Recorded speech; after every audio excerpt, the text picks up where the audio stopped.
Welcome, ladies and gentlemen, to tonight's episode of the Zod Rider Show.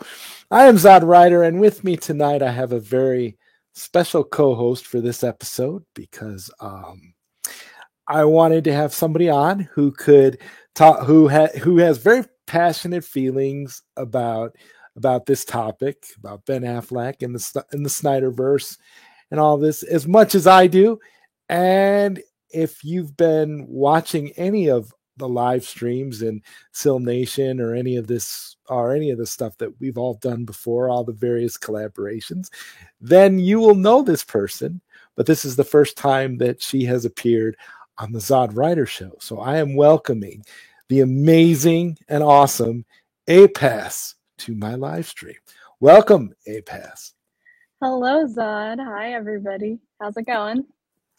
It is so great to be doing this tonight. I'm absolutely glad that you are here. And I couldn't think of a better stream to to collaborate with you on something to talk about this Hollywood Reporter article. It's just amazing. I mean, it confirms our suspicions of what's been going on and what the truth really is. And I don't even think we need to actually read the article. I think people that follow us already know what we're about to talk about. And the title, basically says it all. He said no. Yeah, that article. I mean, this has been a really wacky week.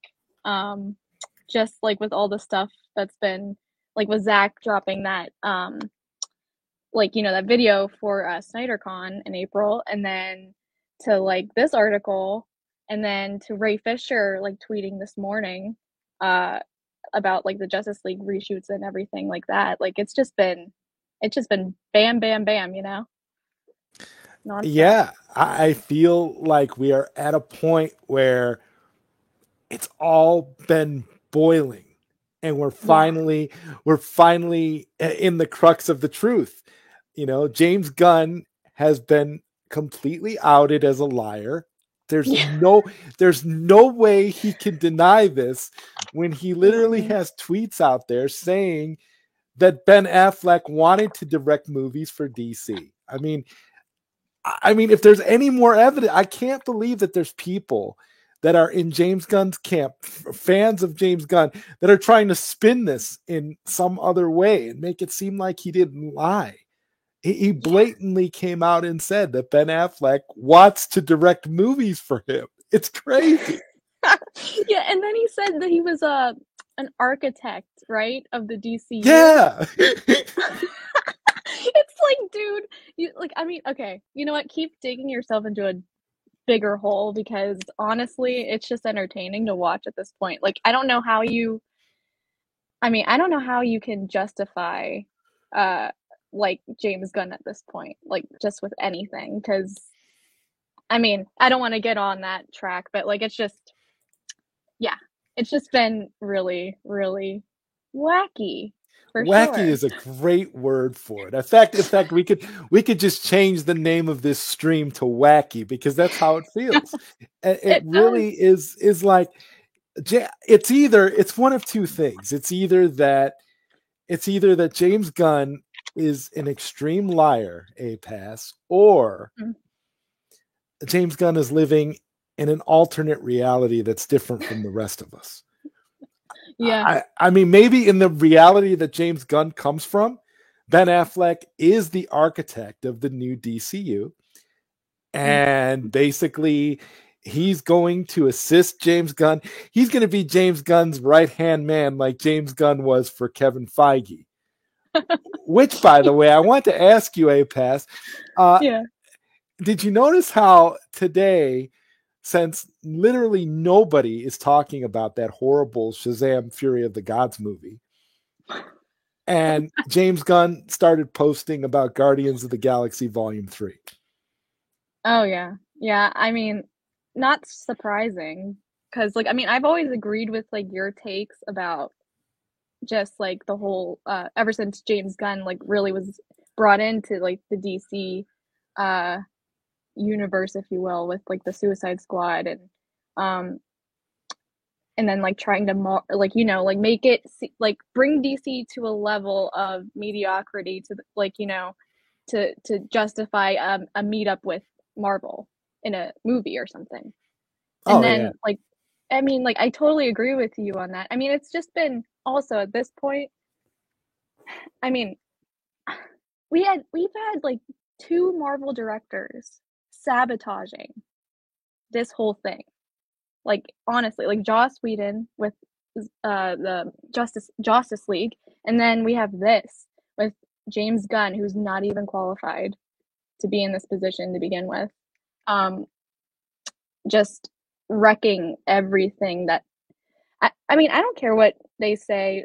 They can call us a minority all they want, but like I have a feeling that we are a majority because it's just even if people didn't jive with Zach's take on like Superman and then with like Man of Steel and then BVS, um, Justice League, his Justice League really transformed like people's opinions to the point where like, oh my god, I totally get what he's doing now. Um, but if they just would have waited, like just gone along with what he was doing, I mean, we wouldn't be in this situation to begin with. But like, it's crazy, honestly, very Yeah, crazy. and it's very wacky. It really Yeah, is. very wacky.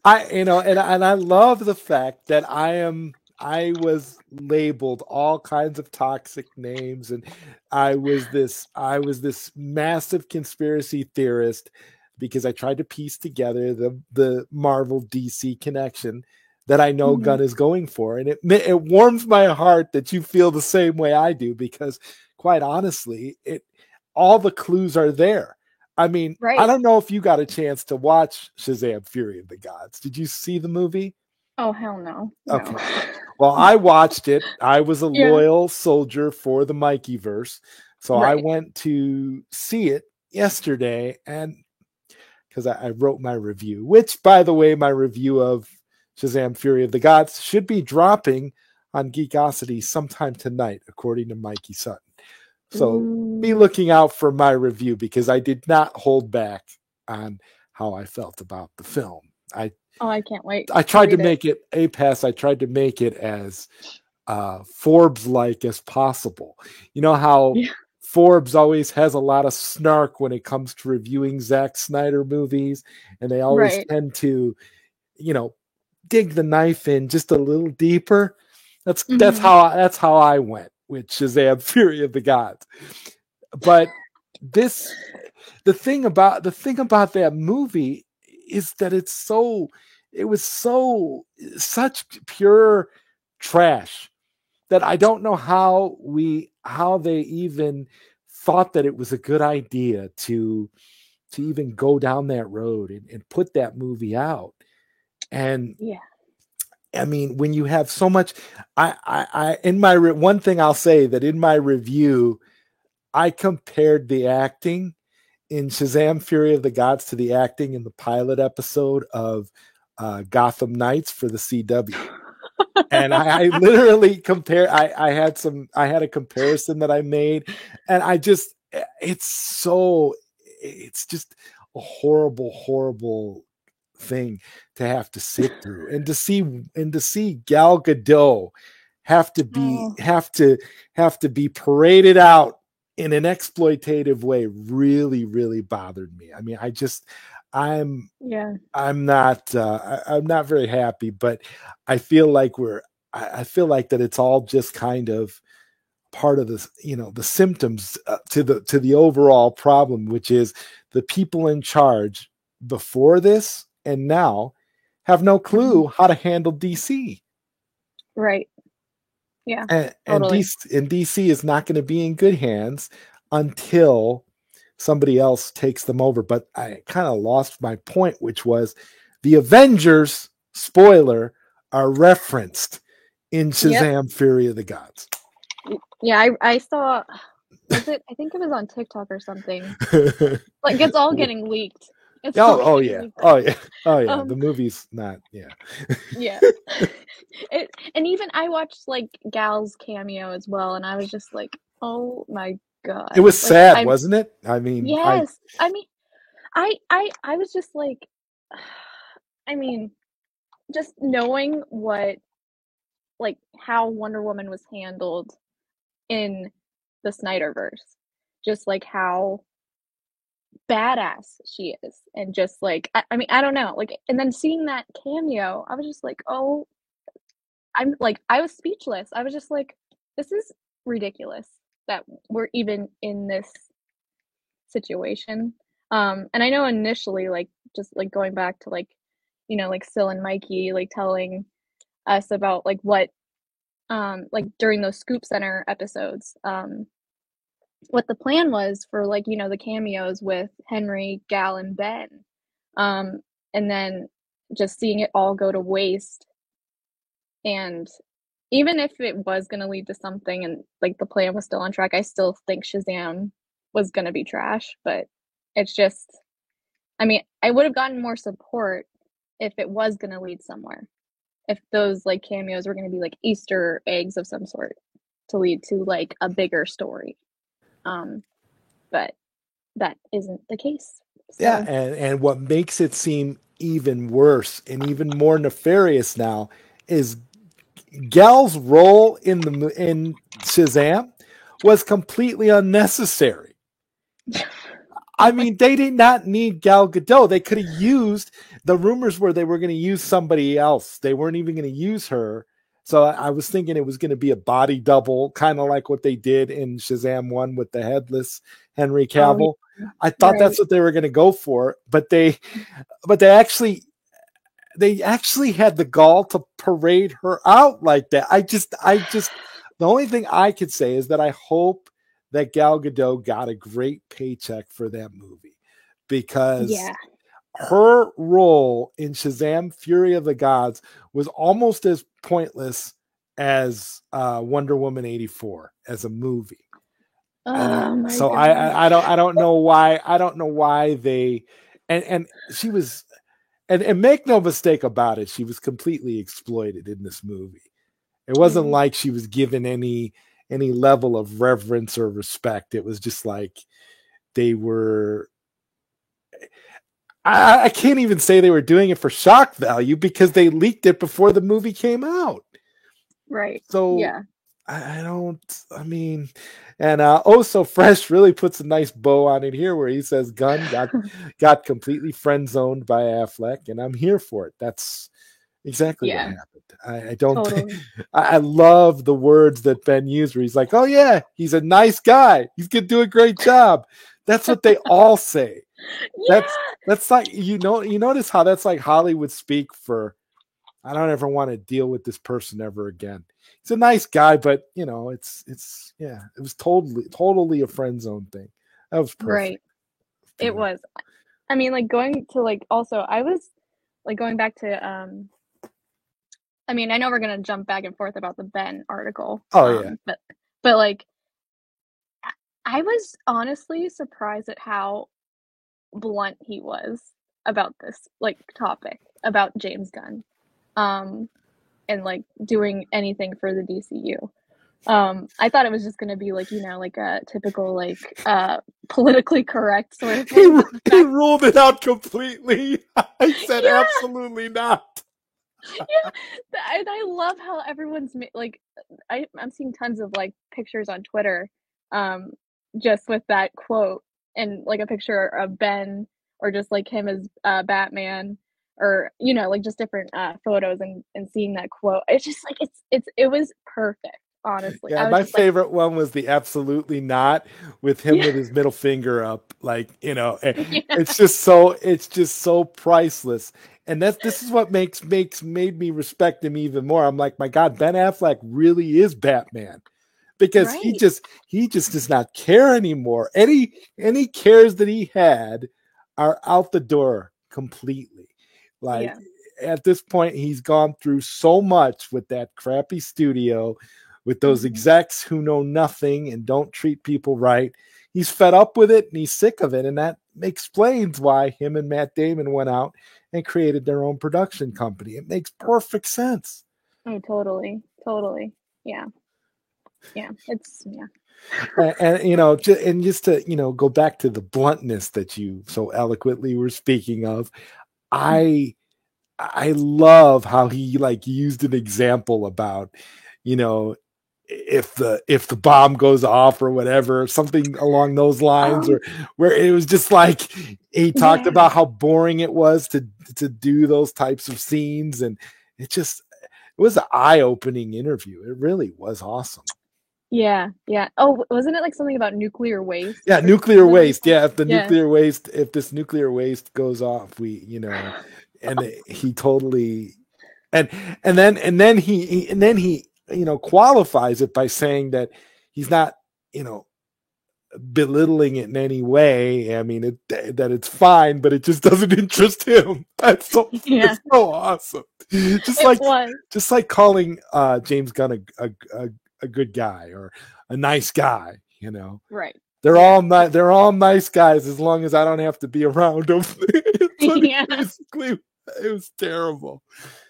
Oh goodness. Oh, the way he yeah, the way he worded uh well, like the whole interview was really like very interesting, but like when it came to the DC stuff, the way he worded things, it was just like it totally like painted a picture of what it was like for him. And I know he's talked about it in the past, about like the experience with the Justice League reshoots and everything. Um, but like just for him to like revisit it again in this interview, it was just like very like eye even more eye opening. Um, like you said. So And yeah. that tells us beyond a shadow of a doubt that he lied about Cavill too, because Yes. he said that he has other roles in mind for Cavill in his DC. Oh And bullshit. so obviously, yeah, obviously none of that was true either, because he said Ben Affleck was the architect, right? The Oh my god. architect. Yeah. That word, we need to make posters of that. The architect, and then underneath it'll say not interested, or no, Yeah. absolute, no, the architect, and then underneath it'll just say absolutely not. Absolutely not. Yes. Oh my god, yeah. I mean, if Sammy doesn't do it first, I will try to make something Yeah, with yeah. that. Well, that would be awesome. And then that's everybody's desktop wallpaper from now Yeah. on. It's just like Yeah. absolutely not. Absolutely not. Yeah. Yeah, it totally I mean, also, I will say this, I never trusted a word he said. Ever since he took on this position. You and me Uh both. yeah, it's just like and I remember uh watching that stream whenever it was announced that he was the co-head of DC Studios. And like, Sil and Mikey were like trying to calm us down and like, oh, maybe he will do Oh, a they good tried job. hard. They were, They did. God bless them, because Yeah. they knew that everything was crazy, and Yeah. it was maximum bourbon. And I got to give them Oh credit. yeah. This is why I love them, because not only did they manage to calm everybody down, but they gave us an opportunity to try and see it from other angles, even though we knew, and even though they knew, we all knew in the pit Yeah. of our stomachs that there was no way that we could trust James Gunn. Right. Yeah. Yeah. And Totally it's agree. just it's just unbelievable what we have going on here with James Gunn. And I got a 1999 super chat from Rel McMillan. It's great to have you Ooh. here, Rel. Thank you so much for being a part of the stream and holding it down in the chat. He says, I find it amazing that the interviewer tried to bait Ben into trashing Snyder fans when it was Oh the yeah. antis who Oh. mocked Ben after BVS reviews and made those sad fleck memes. Mm. Yes, Rel. Please comment on that, APAS, because I know you're thinking exactly what I'm thinking, so I'm just gonna let you say it. I don't know if I mean, yeah, we definitely are probably on the same wavelength on this.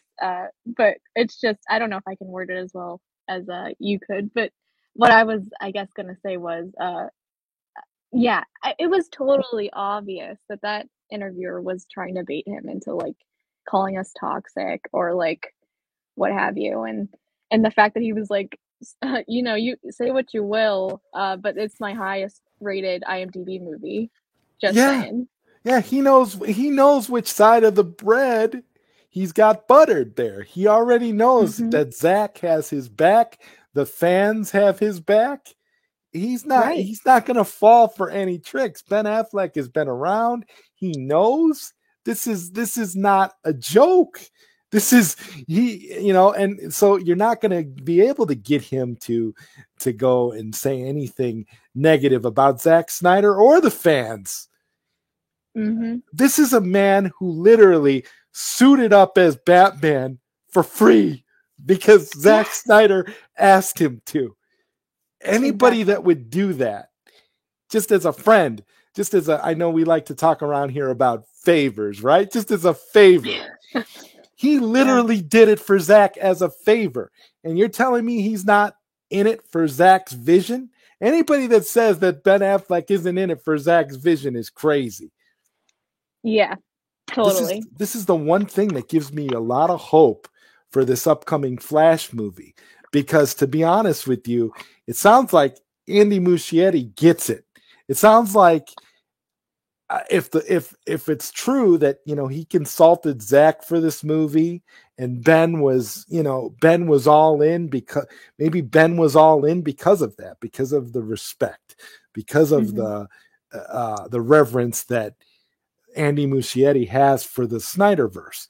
Maybe that's what this is all about. Maybe that's why he was willing to even come back and suit up again, because you could tell that Ben Affleck is very loyal on when it comes to this, and he wasn't going to betray us either. And that just goes Right. to show that he is Batman. I mean, wow. Yeah. That honestly, yeah. It's he's very like a stand-up guy when it comes to like this whole thing. Like I'm like, wow. Um he's proven, yeah, like you said, time and time again that who he's loyal to, and whose vision he wants to take part in. And that was another thing in the article, like him alluding to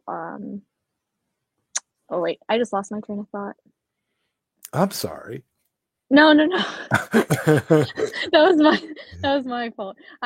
Just lost my train of thought on that. But I basically, like, you know, talking about the Justice League reshoots, and I almost got like the feeling of like, I mean, he was talking about his experience obviously, but it must have been just like hard to like just see um you know, like the captain of the ship, his vision constantly getting messed with to the point where, I mean, it just became unbearable, and not to mention, like, you know, the Yeah, tragedy as well, the family tragedy, and I mean, it must have been really like, I I mean, I can't even imagine that situation.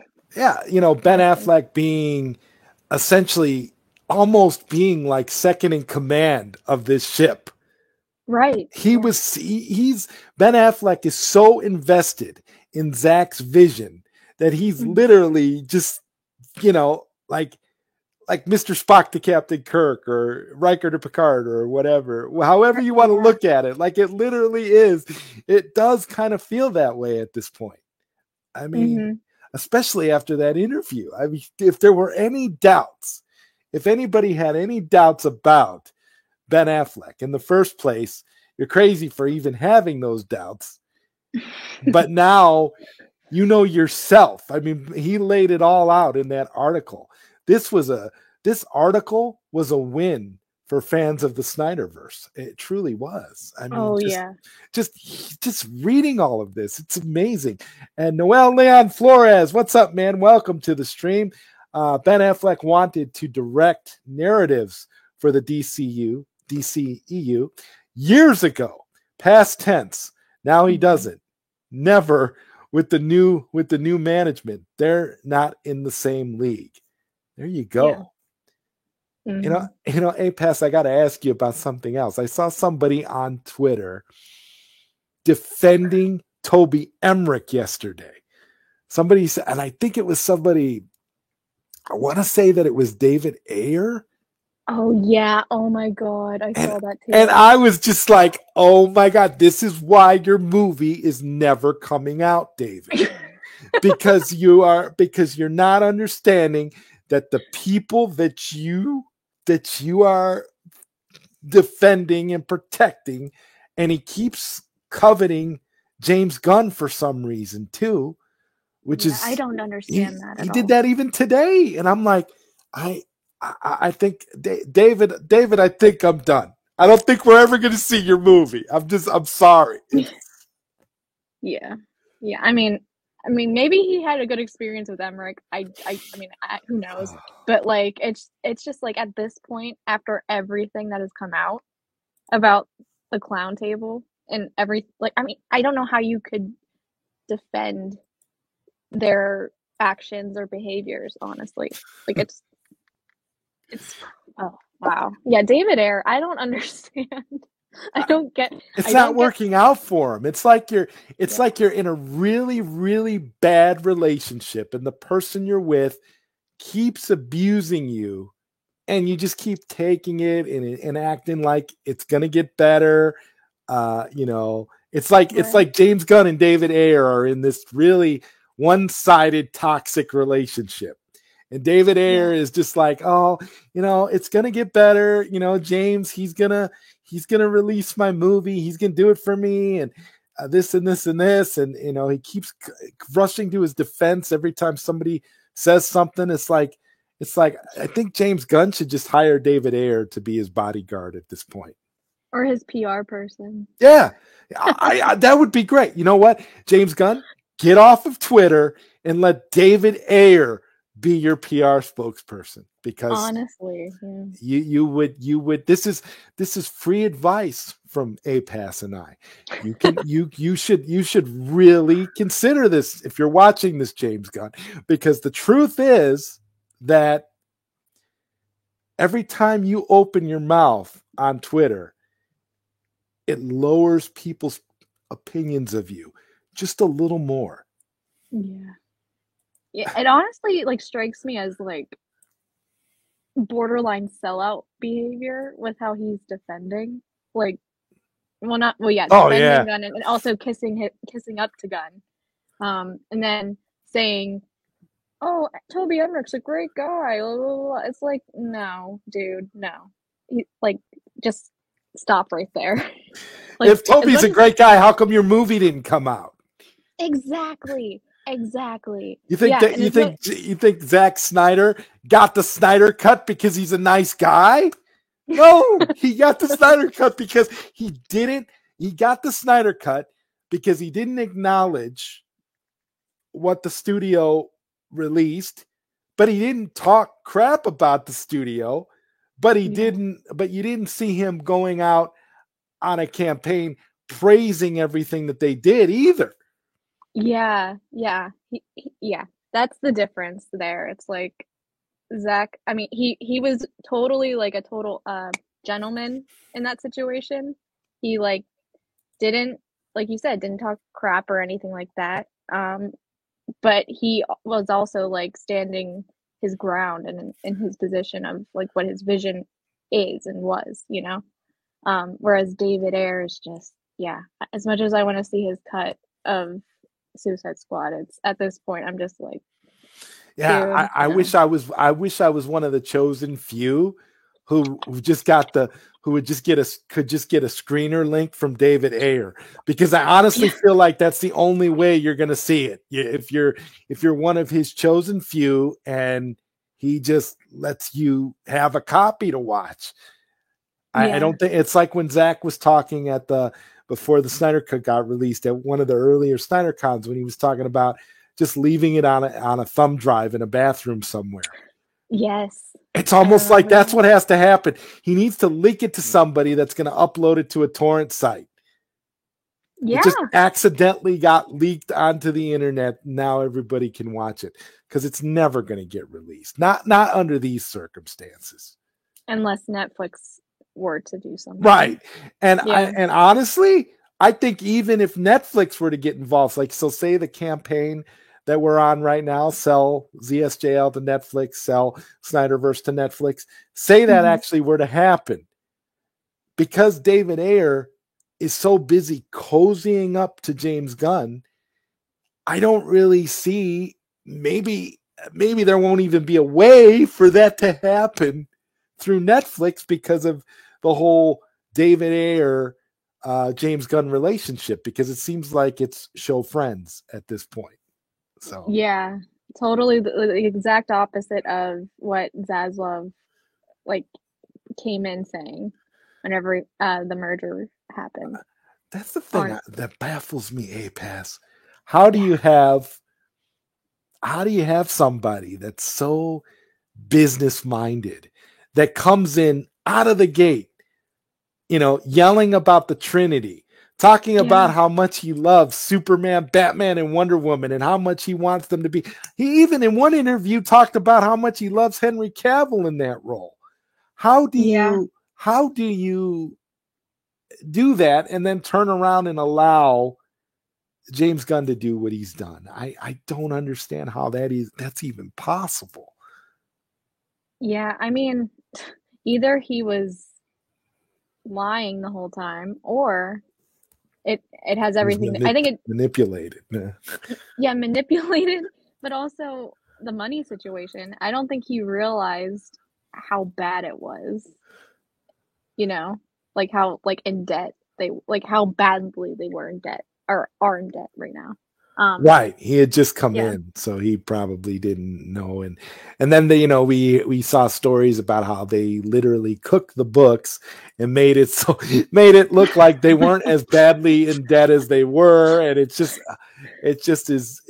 a horrible, horrible situation.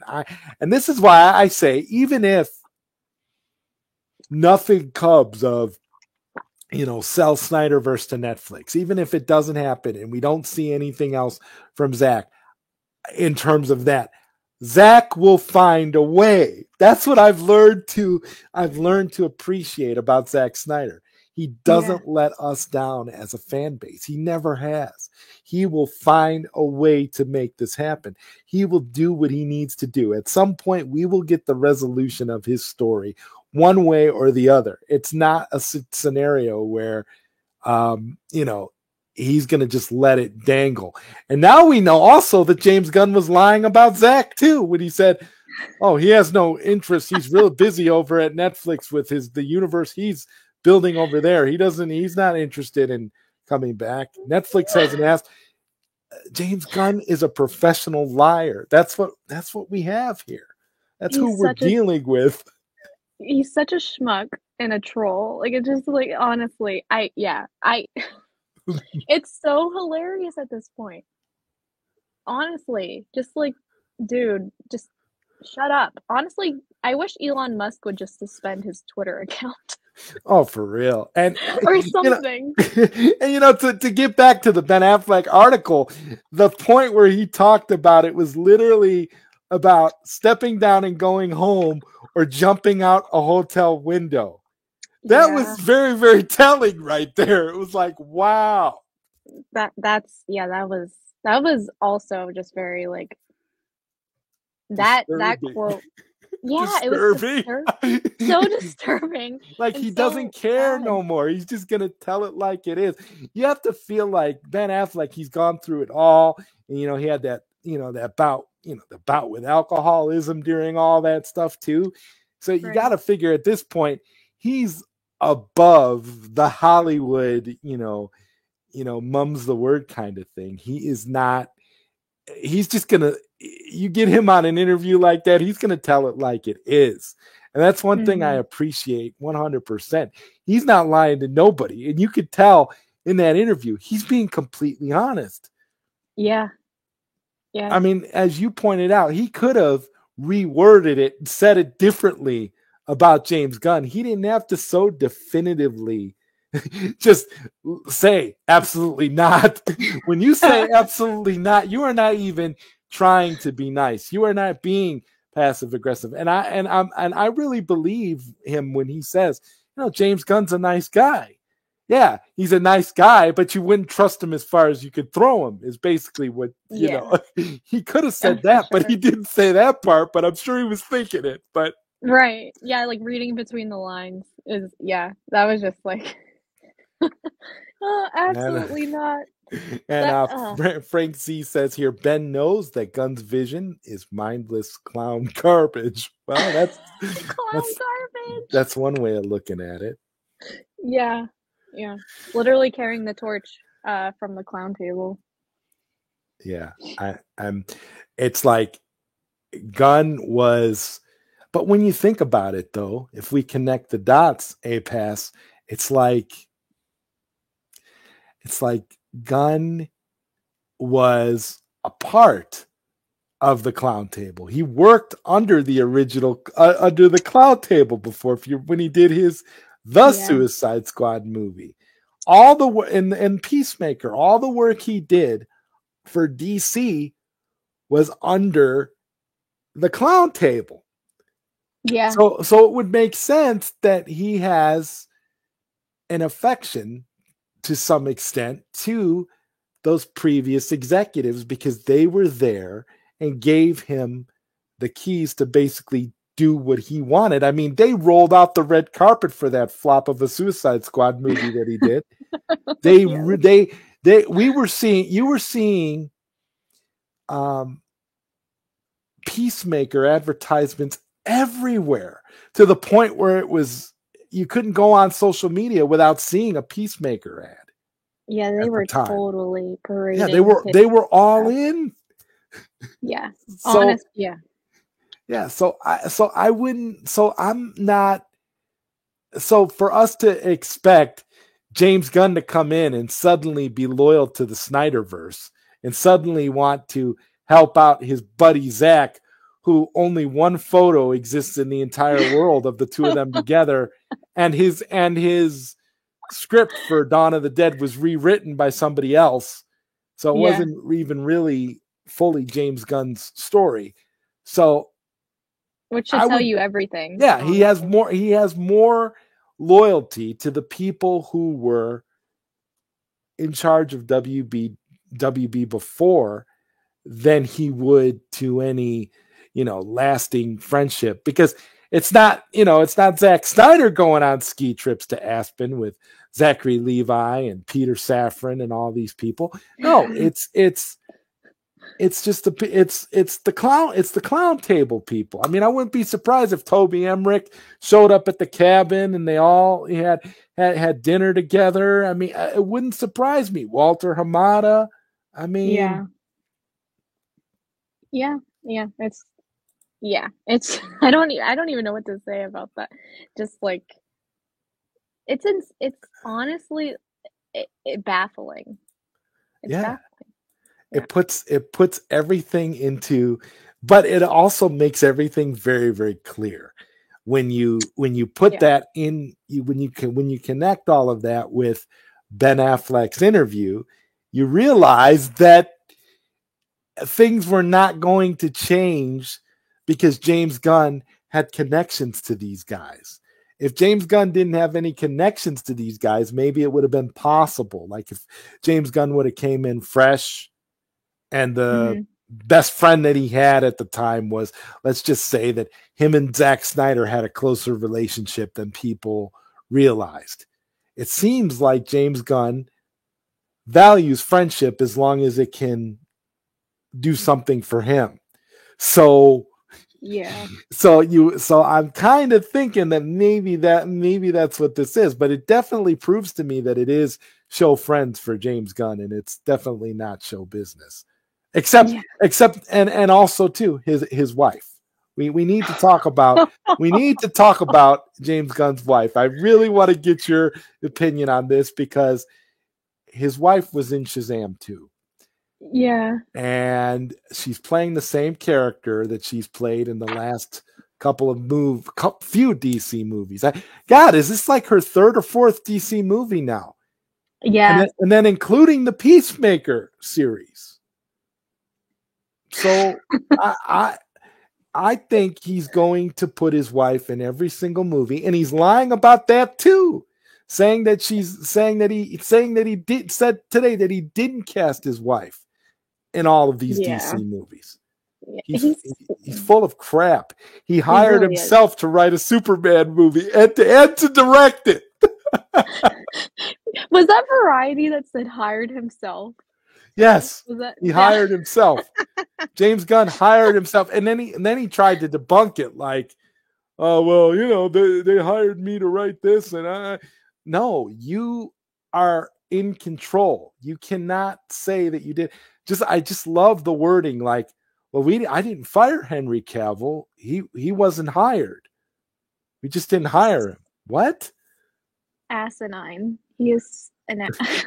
Wait, Henry Cavill is the guy who was in the suit, who's been in the suit all these years, but Mm-hmm. you didn't hire him to be Superman. That doesn't even make sense. Yeah. Especially Yeah. when they had him come out and say that he was back again. I don't know. I think David Zaslav got taken by a snake oil salesman, and now and we're all feeling the effect. We're all feeling the negative effects of this. Yeah. It definitely. Yeah, that definitely tracks for sure. But James Gunn's wife, I wouldn't be surprised. By the way, your tweet about her being Wonder Woman in that picture, I was laughing so hard. I Like, did that for honestly, you because I wanted to make you laugh. I figured you would like it. I was like, I'm gonna put this up for A Pass. it was so. But like, honestly, I wouldn't be shocked if he casts her as Wonder Woman, like literal, and his brother as like, I don't, other than Weasel, something else. Like, Batman. yeah, as Batman. Like, it's just, God, His he, Trinity will be though he'll get some real pretty boy to play Superman, and then yeah. he'll get his brother to play Batman, and his wife will be Wonder Woman. That picture And his brother was will so. also still play the Weasel. He'll have dual roles because the Yeah. Weasel, he's in that costume and makeup and stuff, so he can have both roles. Yeah. Oh, God. Uh, Crazy. I mean, I still say that at some point he's going to do a Weasel series of films. Oh, yeah, I mean, it's got to happen. I mean, for sure. that's obviously James Gunn's favorite character. I mean, that's the Yeah. one character that should have been killed off definitively in the Suicide Squad, and he couldn't even do us that favor. It was the most despicable, disgusting character ever, and all he Yes. had a character that literally in the lore is known for eating children. And all he had to do was kill that character off definitively at the end. And I might have had a little bit of respect for him as a creator because I'm like, okay, he had this detestable character, but he completely killed him off. But what did he do? He saves the detestable character at the end so that his brother can still have a job in future DC movies. Unbelievable. I think that James Gunn, A-Pass, should cast Mhm. himself as Superman. You know what? It would fit. It would fit. He might as well because he's writing, directing, and he's also the head of DC Studios. So it makes total sense. That would be brilliant. That's what I want. I think that's going to be my next tweet. I think that James should cast himself and he should go all out to the. Yes. I mean, literally wear the Christopher Reeve suit for the whole movie, and then have a bunch of scenes in there, with him and his wife doing all these little having these little kinks throughout the film. Oh my Really God. just go full trauma with it. Have your Yeah. have him in the Christopher Reeve Superman suit, have his wife in the Linda Carter Wonder Woman outfit, and have his brother walking around in the Adam West Batman suit. Just totally ham it up and call it Superman Legacy. Perfect. Oh my God. That movie would be comedy gold. Oh, it would be It, great. yeah. It totally. Yeah. He might as well just do that because like that slate is just, yeah. There Total is, cheese there is slate. no slate. That slate was fake. That's what Yeah. I believe anyway. I don't think that slate was real because we could talk about that slate a little bit here. The the idea of you're telling me that Creature Commandos and the Authority are two of his main things that he wants to feature right out of the gate. Yeah. How can you have an Authority when you don't even have an established Justice League? The Authority Bingo. is just kind of like a ripoff, an anti-hero ripoff on the Justice League. So Yeah. I don't know how that, you know, and both Batman and Superman are the two characters that are respectively a Batman and Superman are homosexual and are in a some kind of a weird relationship with each other. So Yeah. I don't know what James Gunn's trying to do there, but well, maybe we do know what James Gunn's trying to do there. Pass. Yeah, maybe. Yeah, I think we have an idea. It's, but I mean, honestly, yeah. I mean, I just hope that, I mean, I have a great feeling about Netflix, the whole Netflix opportunity. I do too. Yeah. It's just, and tomorrow is gonna be something else. It's gonna Oh yeah, be the big big. trending event we're gonna be, and it's on a Saturday too. It's gonna be really good. Yeah. I think it'll be. I think it's gonna be bigger than the last trending event, to be sure. Oh yeah, definitely, definitely. I mean, like the numbers on the last one were just crazy. Like great work, honestly. Yeah. Oh yeah! Shout out to the Trinity of Skywalker, Sammy, and Leon of the New Geeks. I mean, Mm-hmm. honestly, that's some great stuff. That's some great work. I know Yes. personally, I'm really looking forward to the trending event tomorrow. I'm excited. Yeah, me too. Me too. And people are gonna be like, I like seeing because like the last trending event, I liked seeing what people made, whether it be like, videos or posters or like, just like I like seeing the creativity um that comes from the passion that we all have for this story um and these characters. So yeah, It's such a looking forward beautiful to it. thing, and it's so enduring and long last. No matter what, it's just this just goes to show you. It's like when you really think about it, there's never been anything like it in the history Yeah. of cinema. There never has. I mean, there's been directors who've been robbed, like Zack Snyder was before, but not. Yeah. But it's just never translated into something so huge and so long lasting from year after year and being something that we all have become friends and bonded over this huge thing, and we're all continuing to just go just have at it every single from month to month. There's something new. It's big every from day to day. It's like wow. I'm in awe of the entire thing, to tell you the truth. And Me too. Me Daniel too. Martin says here, funny that people still doubt Ray Fisher when even Ben Affleck said it was the worst experience in a long line of shitty experiences in Hollywood. What's your take on Ray Fisher's perspective, given that he responded today in regards to pretty much, yeah, just underscored Ben Affleck again. Yeah, I have so much respect for Ray Fisher. Um, like constantly just like beating the drum on accountability. Which is something that I think needs to happen like um on a wide range of uh in Hollywood, but the fact that he could have just like not said anything and just continued, uh just moving through life, but instead he wanted to, seek justice for the situation. And totally, when I read that tweet this morning, I was like, yes, Yes, like it just felt. I felt galvanized, honestly, and He might have got vindicated. he might have got a cyborg movie if he would have kept his mouth shut. That's Right, that's the other that just thing. goes to show you how much Ray Fisher is out for what is right.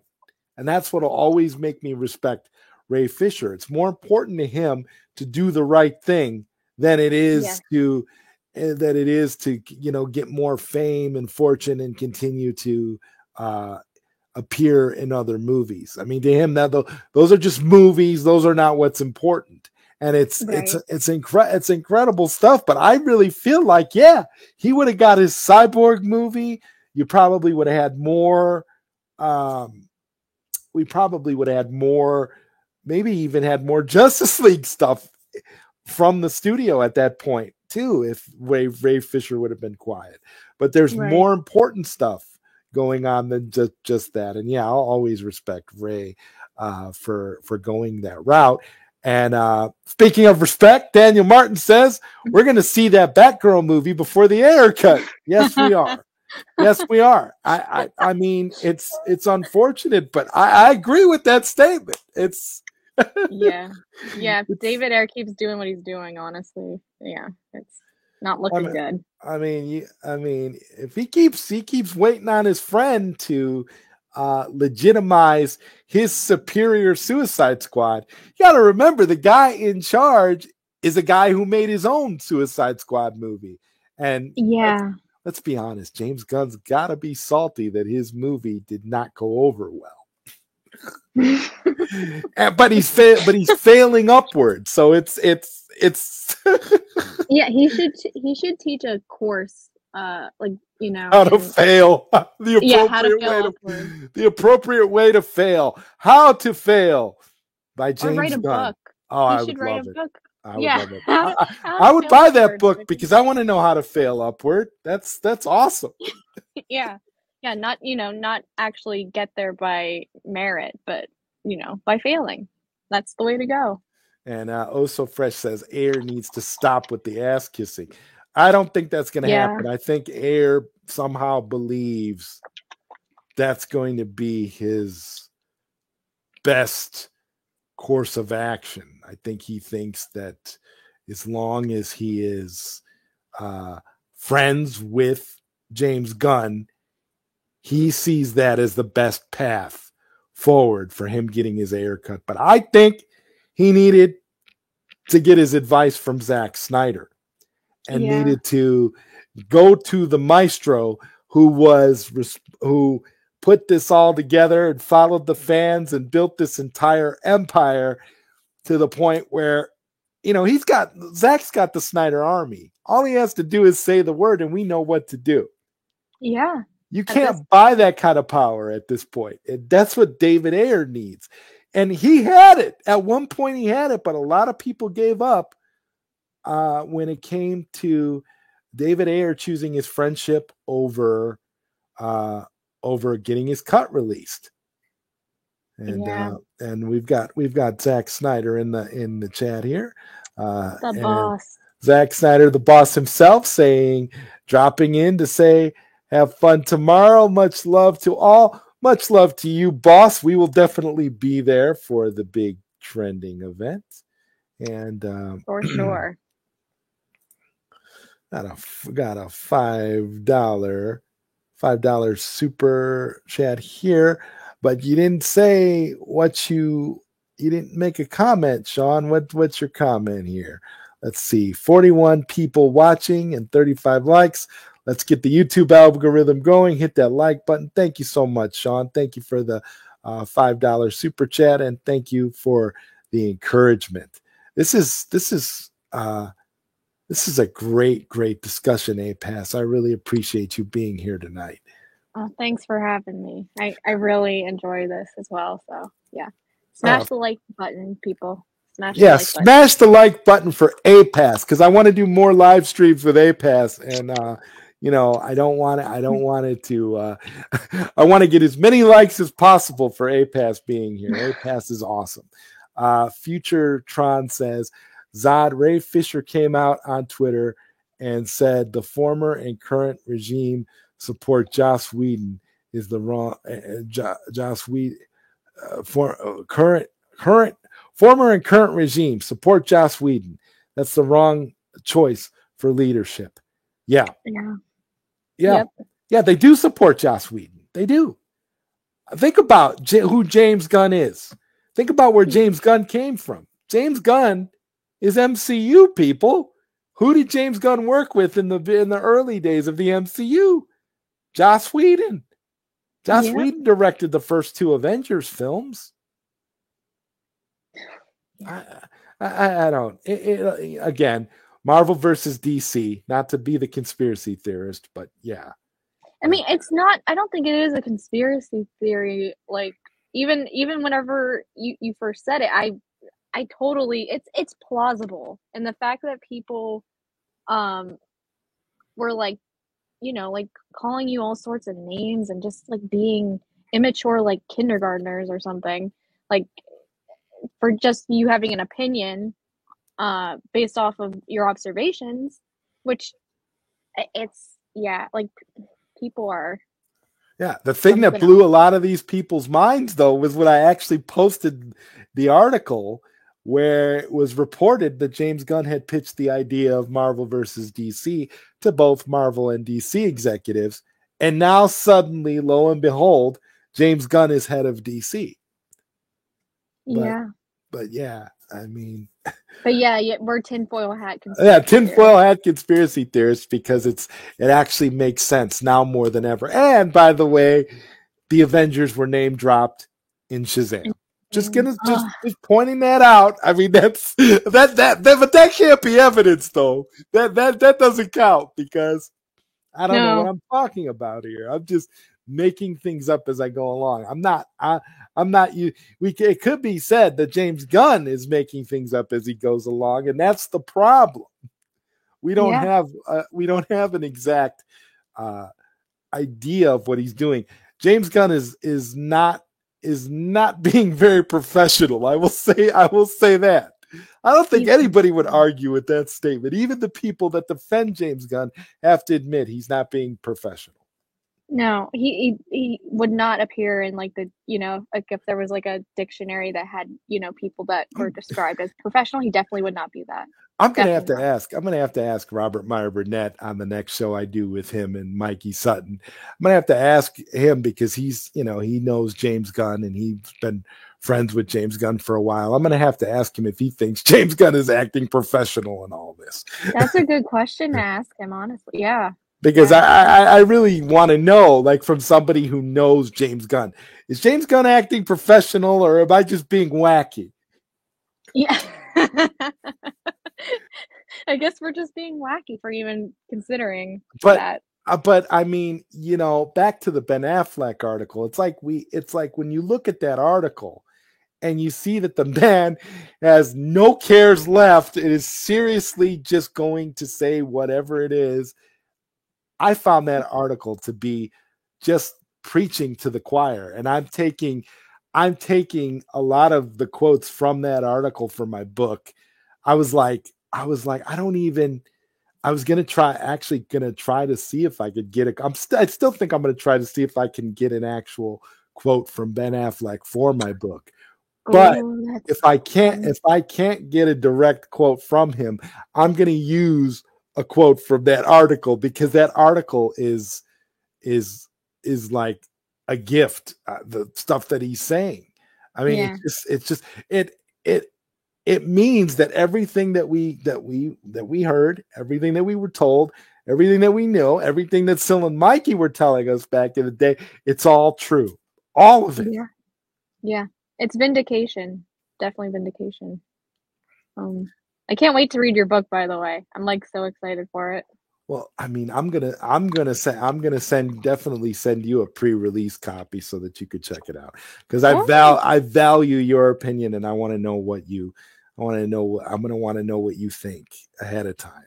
Oh wow, I feel so honored. I'm at the point where we are so close to seeing. I feel like we're so close to seeing what we want to see, getting where we want to get with all of this. And like you, I have a really good feeling about Cell. working out with Netflix. I don't think that this is a long shot. I mean, I was called stupid for supporting it yesterday. And I think that I think that that's great that people think that I'm stupid, because when this happens, what is that going to say to all these people when this happens? How are they going to move the goalpost, APAS, if this actually comes true? That's a good question, honestly. I mean, they'll probably just act like they were for it the whole time,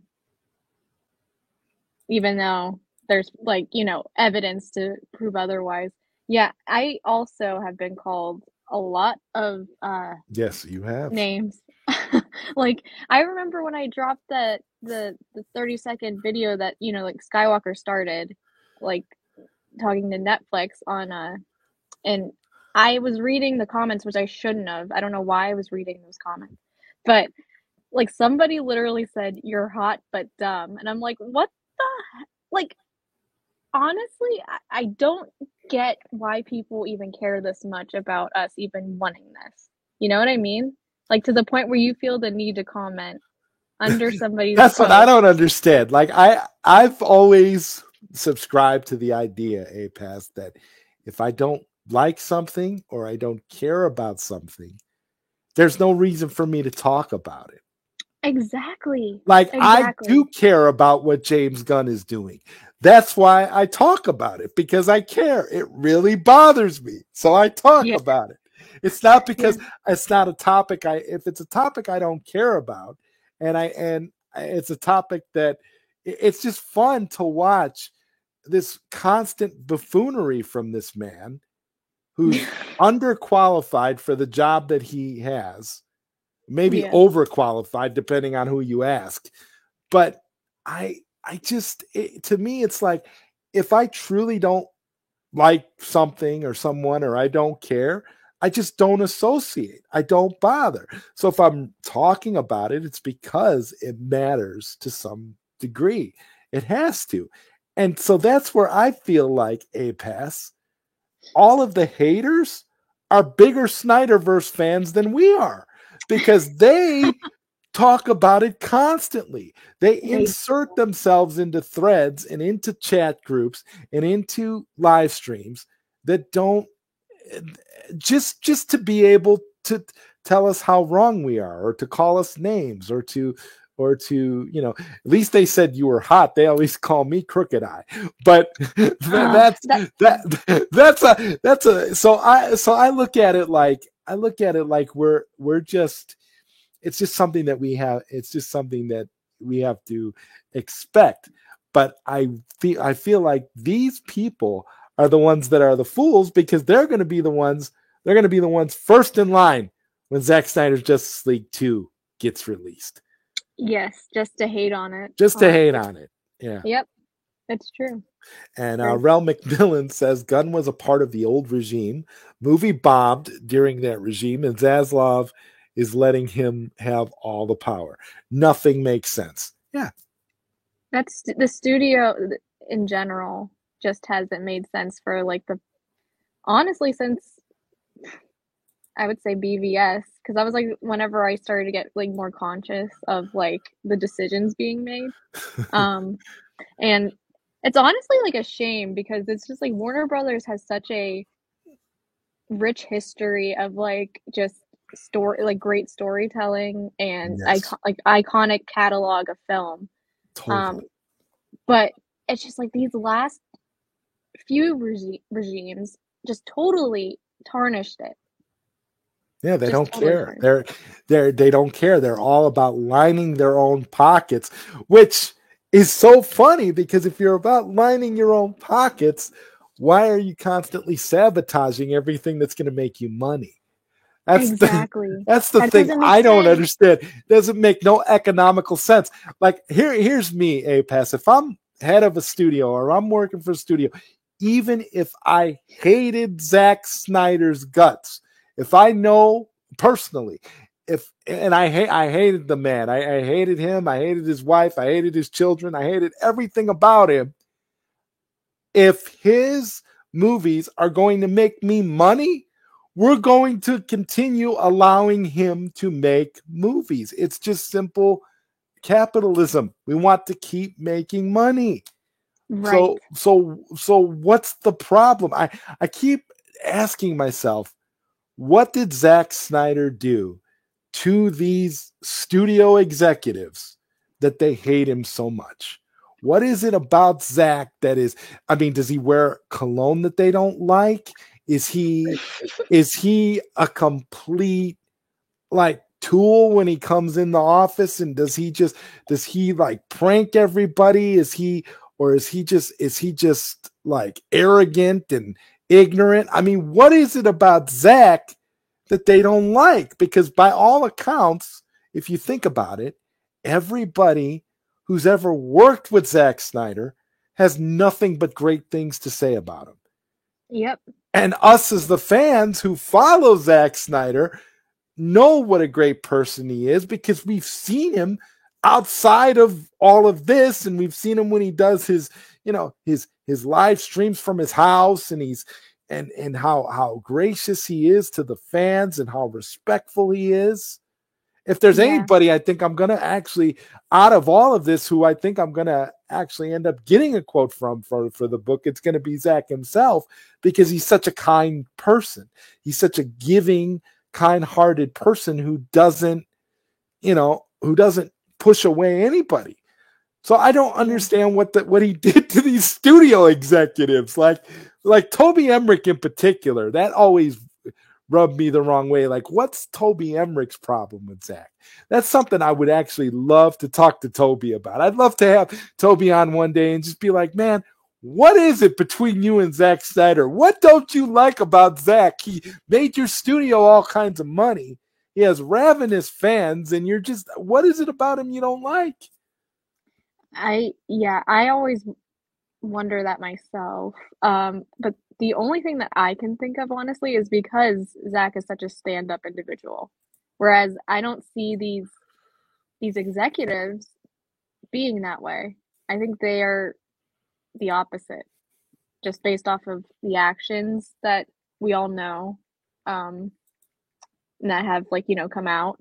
And yeah, I just think like anybody that's like a genuinely good, kind-hearted person, they just constantly like will try to tear them down. You know what I mean? Just for no reason other than the fact that they can't relate to that sort of what's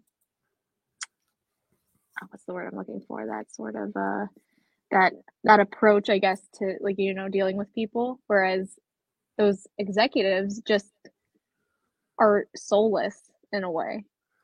Yeah. So, or as I like to call them, NPCs, because we live in a computer simulation. But what do I know? Soulless programs with no purpose in life. Yeah. Other than to be a-holes. I don't know, A-Pass. It was his dad's wish that Sean played Batman one day. Oh my God, that is hilarious. Mr. J. His dad's dying wish. Sean must play Batman. Oh, shout out to Mr. J, man. Always hilarious. He always brings up some hilarious stuff. Oh my God, Mr. J. That is epic. That is epic. It was a dying wish. I mean, I kind of feel that though, like when James Gunn tried to make it about his father, and I'm just like, that is low. We can tell right now that you didn't actually have a relationship with your dad. If you didn't even know that your release date for Superman was on your dad's birthday, if you don't know your own father's birth date, you don't have a relationship with your dad. Give me a break, James Gunn. I'm sorry. That really upset me, because it's like, I know the birth dates of my parents. Me too. Like, I don't understand how you can the release date of your whatever it is, July 11th, 2025 or whatever. You don't know the date of you don't know that that's your father's birthday. You really don't know. It's either That's he saying doesn't have something. it is saying something for sure. It's like either he doesn't have a relationship like you said, or he's just a total narcissist that it didn't cross his mind. So Yeah, I mean, it's just a narcissist on like a colossal level yeah. where And he definitely comes across that way. where it's all about him. And that's why Yes. that's why he totally should wear the Christopher Reeve suit. I mean, come on. If Christopher Reeve is the best Superman of all time, then James Gunn should wear the Christopher Reeve Superman suit. I want to see him in the suit, and I want him to have the spit curl. And he needs to dye his hair jet black, and he's got to have the underwear on the outside, just like Christopher Reeve. We need Christopher Reeve back, and we need it to be James Gunn. And Belle Reeve Mendez says, screw James Gunn. What's up, Belle? Good to see you. Belle. I'm telling you, A-Pass, this is where it just would make perfect sense. Writer, director, star. James could be in the spotlight, and he could make his wife Wonder Woman. I mean, exactly. who wouldn't want to see that? We already know that his wife can rock the Wonder Woman look. I posted it today. That's all we have to do. We just have to campaign for it. After Cell, we'll campaign for that for sure. After Cell, we'll campaign for that because it needs to happen. It needs to happen. I mean, James Gunn is flirting with destiny right now, A-Pass. We are at the peak of excellence. We are at the peak of greatness. This movie has to be a masterpiece in order for the studio to get behind James Gunn. And the only way that can happen is if James Gunn puts on the suit himself. Yep. Lace up those boots, because guess what? Now we will really believe that James Gunn can fly. Definitely. Definitely. Yeah. Oh, my God. And Daniel Martin says the slate feels like an elementary school student turned in their homework at the last minute, cheating off Reddit thread ideas. Ooh, that hurts. Yeah. But it's the truth. It honestly feels that way. It does. Yes, it does. Yes, it does. The only kind of DC stuff Ben wants to do is what he originally signed up for: movies with more complex storytelling that happens to have superhero characters in them. Real movies, not MCU style. Yep. That's the other thing, A-Pass. He took a shot, kind of took a shot at the MCU too. Remember, because he said, he doesn't want to direct movies the way they're doing those. Right. Yeah. Like it is kind of, you're kind of alluding to the MCU at that point, because that's another thing I noticed a lot, especially in Shazam: Fury of the Gods. I noticed how they kind of upped the humor dial. I know you didn't see the movie, but they kind of upped the humor dial to the MCU level. It was just under Thor: Love and Thunder in the amount of ridiculous jokes that we didn't need in a superhero movie. It's just wow. It's pathetic, honestly. It really is. It's pathetic on a level that's disrespectful. How do you go from a global phenomenon to disrespecting everybody and only keeping your wife as the main character? She's like the Nick Fury of the DCU. She's gonna pop up in every movie. She's gonna be the connective tissue. Right. She's gonna connect her. If she's in the Flash, that means she's connected to everything, to the Snyderverse, to the George Clooney verse, to whatever. She's there. They should. No. I hope that James Gunn's wife has a scene with Michael Keaton as Bruce Wayne. There's an actual scene and there's some flirtation there. I hope that scene happens because honestly, she's the cosmic glue that holds the multiverse together. Yeah, who would have thought, right? Who would have Yeah, I thought? mean, wow. And what's her character's name? Harcourt. Yeah, Something, yeah, something something like that. Harcourt. Yeah, and she's part of that. The world champ says, "Why is Ayer constantly defending and sticking up for Gunn when Gunn likely will never give Ayer his cut? I don't get it, man. Ayer keeps coming at the fans too. That's the other thing I'm getting tired of. I'm getting Yeah. tired of David Ayer getting snippy with fans.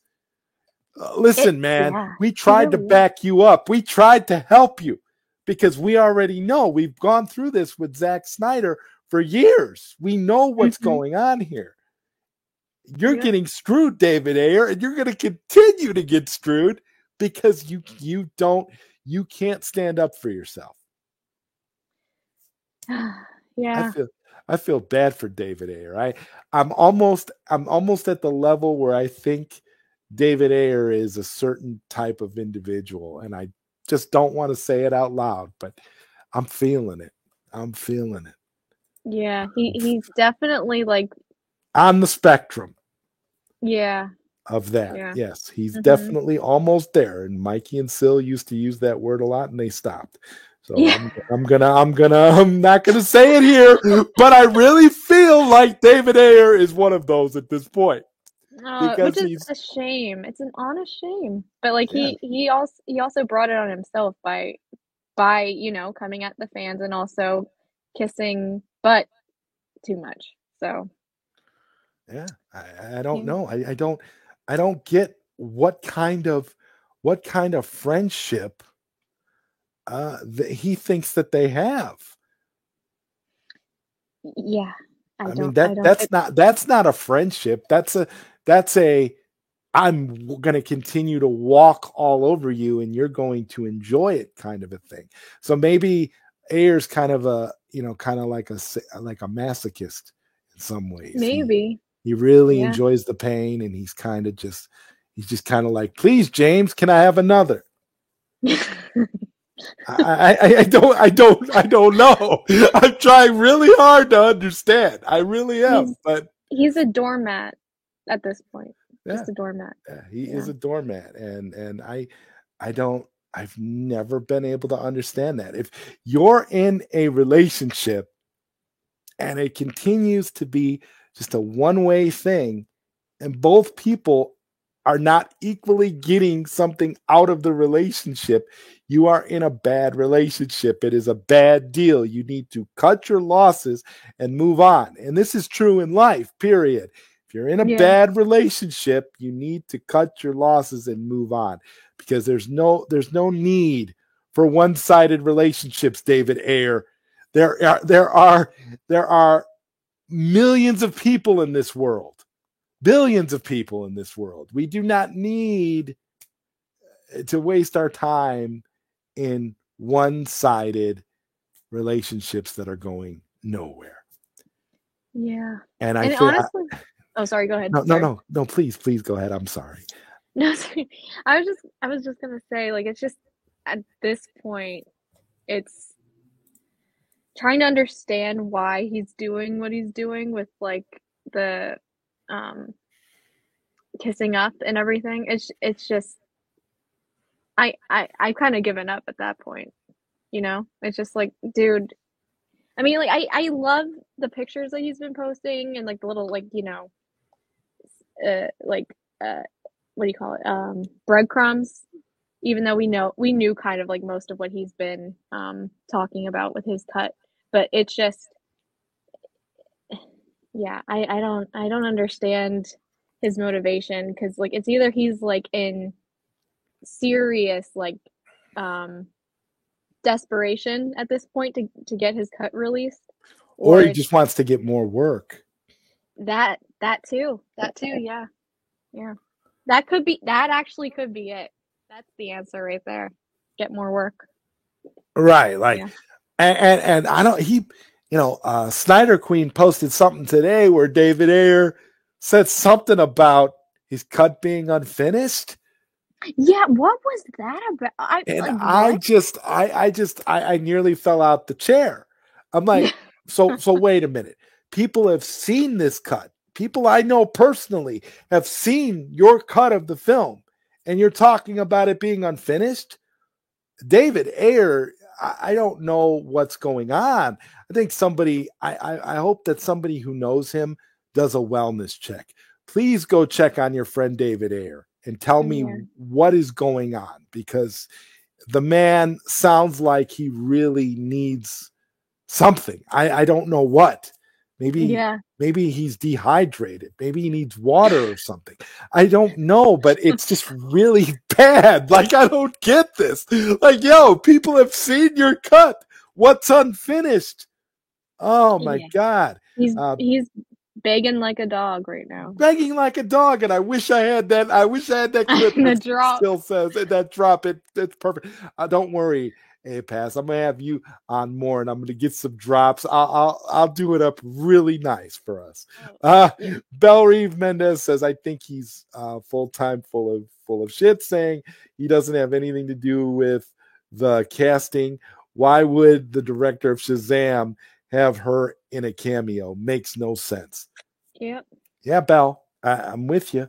That's exactly it. Also, James Gunn lied on Affleck, so that makes it hard for me to believe anything he says. Yeah, don't believe anything James Gunn says. Be like me and A-Pass, and just consider everything that he says as a lie, and you'll be okay.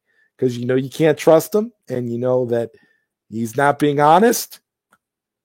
Yeah. And now I'm starting to doubt that he's even getting anywhere with his Superman script.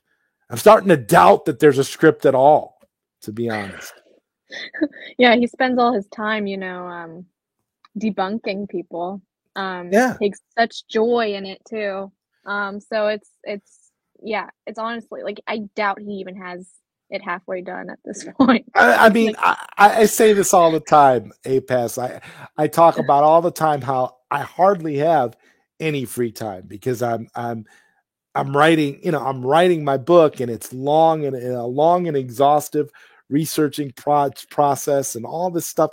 And, that combined with, everyday life, working and everyday life, I don't know how James Gunn finds the time, especially someone in his position, to be doing what he does. If all you're doing is spending your whole day trolling people online and arguing with your burner accounts, how are you able to like get anything done? I couldn't imagine what kind of stress that would be to be in that type of job, and then you're trying to write a Superman script on top of it. I mean, oh my God. And he's directing the movie. Okay. I give up. James Gunn, I give up. If you didn't out yourself as such a liar, I would almost feel sorry for you at this point. It's really that bad. I'd be like, wow, this guy is in over his head. And $4.99 super chat from Rel McMillan says, Harcourt is the new Darkseid. She can travel through multiverses, but there's only one version of her. Oh my God, Rel McMillan, that's perfect, bro. Definitely it. That's perfect. That's exactly it. There's only one version of her. I mean, could you imagine one day, A-Pass, James Gunn wakes up and says, looks at his wife, laying next to his wife, and says to her, baby, I think I'm going to have to recast you.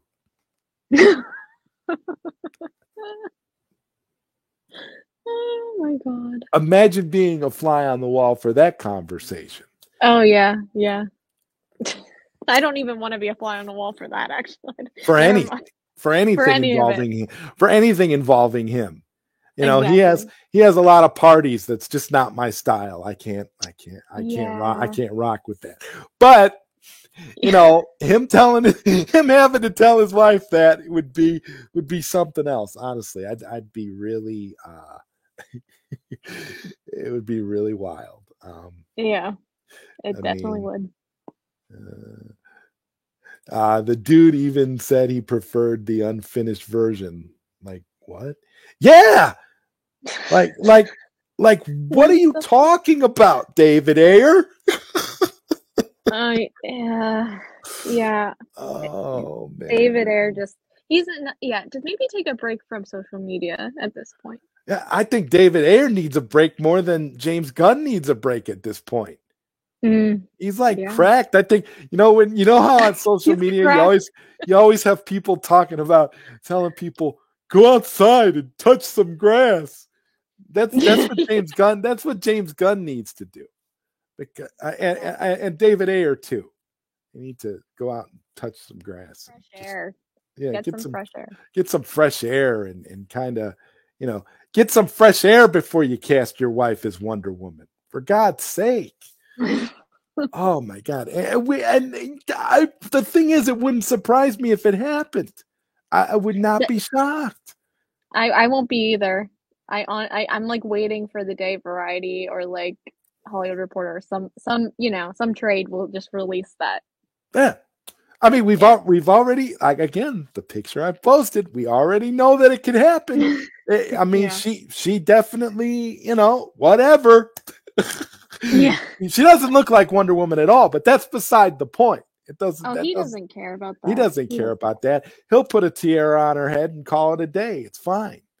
She could dye her hair black. It's not even a problem. And then people could say to her, well, you're hot, but you're James Gunn's wife. I mean, it's kind of a deal breaker. I mean, it's just kind of. Ay. I mean, imagine that being the deal breaker. She's at a party and then she's just mingling, and that line just comes up from somebody. Brad Pitt walks up to her and says, "Yeah, you're hot, but you're James Gunn's wife." James Gunn is into some weird stuff, so I'm just gonna walk over here. Belle Reeve. The car. Get the car running. I just want to leave. It's like, no problem. I don't want to be here. I don't want to be around you. Why are all these people wearing pajamas? It's time for me to go. Oh my God. Belle Reeve Mendez says any other director would have got forever canceled, and if Zach was to joke around and say the same things Gunn did, it'll be a wrap. The same mofos that find it okay would drag the shit out of him. Yeah. Yes, that's the perfect comment. It literally is. Yeah, like it's totally true too. Because like I was just scrolling on Twitter and I saw somebody literally justifying those infamous tweets, saying, "Oh, it's just he just has a different sense of humor and blah blah blah blah blah." I'm like, dude, did you read those tweets? I don't want any part of that sense of humor. If you think that's funny, like honestly, like people are just waiting for anything that they can pin on Zack Snyder like that. They're just waiting for anything. They can keep hoping and praying because Zack is a good-hearted, genuine guy. Mm-hmm. And he's a good person. And that's something that they can't stand. The fact that Zack Snyder is so good and they cannot pin anything on him like what we can say about James Gunn, that's a problem for people because they hate him so much and they hate us, his fan base, so much. That's what it is. Mm-hmm. Yeah. That's definitely it. It definitely seems like that's the answer to like why they hate him so much is because he just is such a genuinely good guy, you know?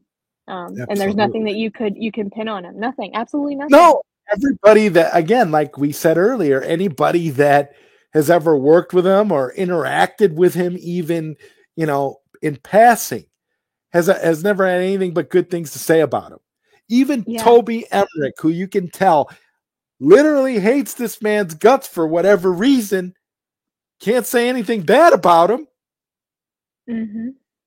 Zach, it seems like Zach has always been a gentleman to everybody, no matter what. And that is just something that it's like trying to pin. It's just like trying to pin bad stuff on Superman, almost.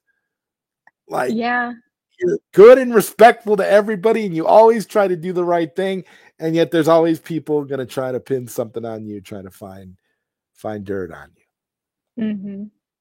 And Rel McMillan was responding to what Bell said. Bell, the same people telling us to get over it would never let Zach live it down. If the situation was reversed. Absolutely. They're hypocrites. Absolutely. Absolutely. Yeah. They want to justify, and I love when I see people trying to justify James Gunn's tweets, because when I look at that, I say to myself, okay, yeah, you can try to justify it and try to use, semantics and say, well, he was younger, he was dumber, he came from a different place, whatever.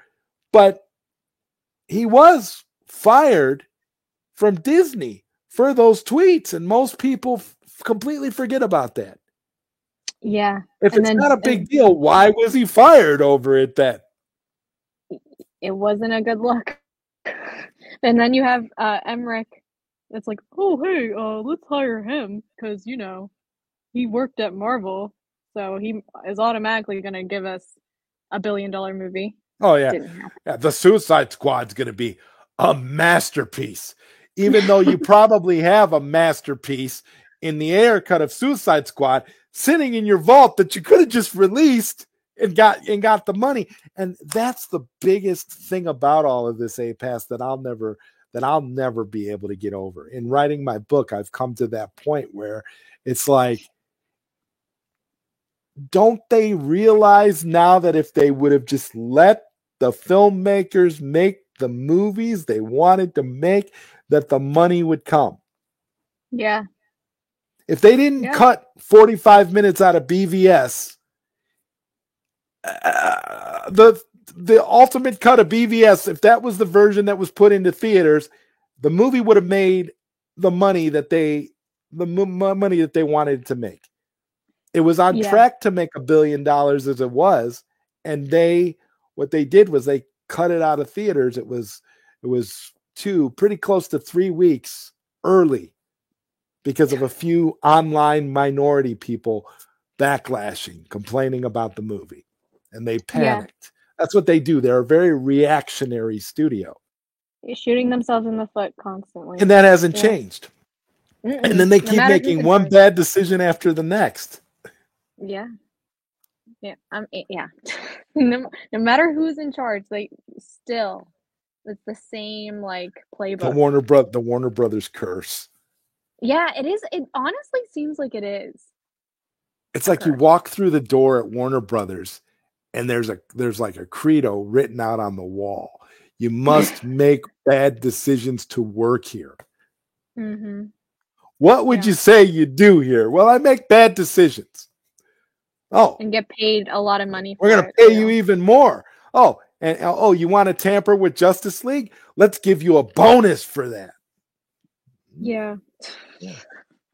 Has Gunn responded or tweeted anything about Ben Affleck's comments? No. Not that I've seen. I haven't seen him say anything, which is even more. It's like he knows he knows he's backed into a corner. Yeah, there's nothing he can say, because if he tries to, I wouldn't want to be him ever, but I specifically wouldn't want to be him right now, because if you actually think about it, A-Pass, anything he says now is just gonna is just going to make him look even worse.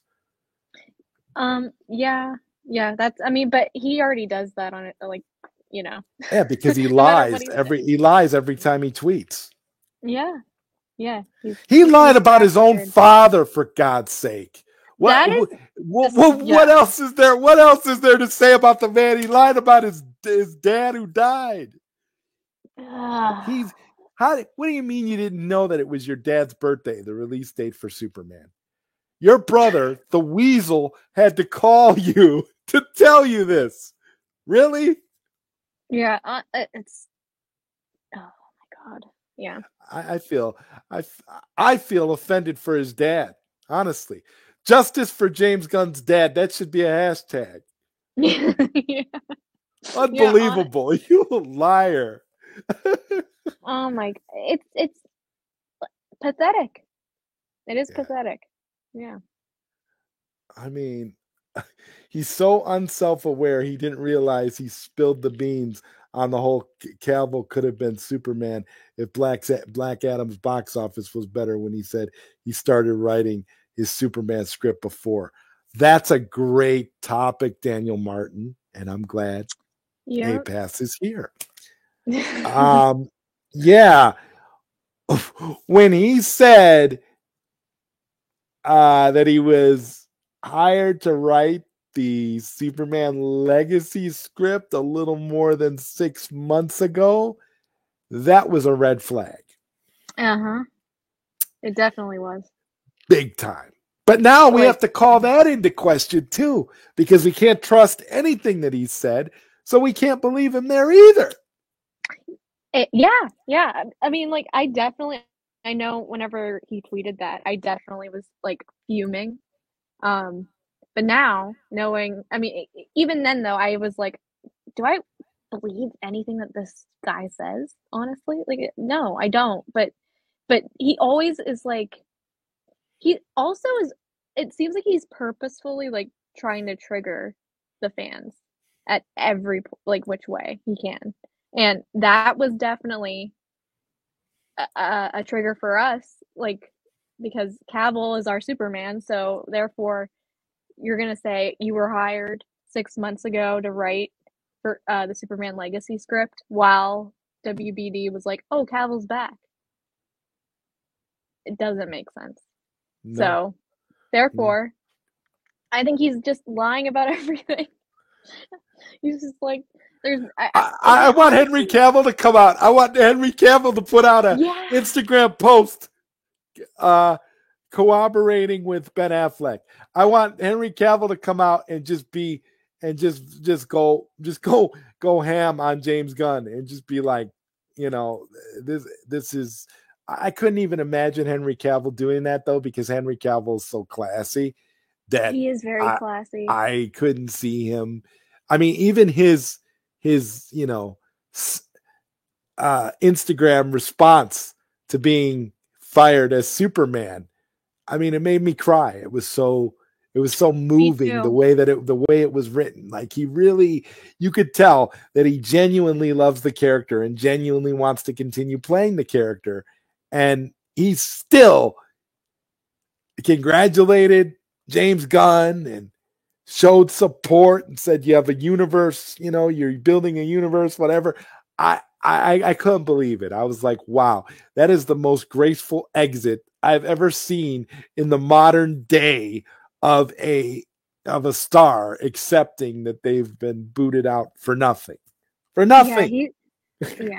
he's definitely like the most classiest um person or actor around, it seems like. Um and yeah, I wish though, I honestly wish that he would just go off, just to like put Gunn in his place and like set the record straight. But like again, I think we all know what happened. We all know what went Yeah, down. exactly. So Batman did it for yeah, him. exactly. Batman Yeah, basically said, absolutely not.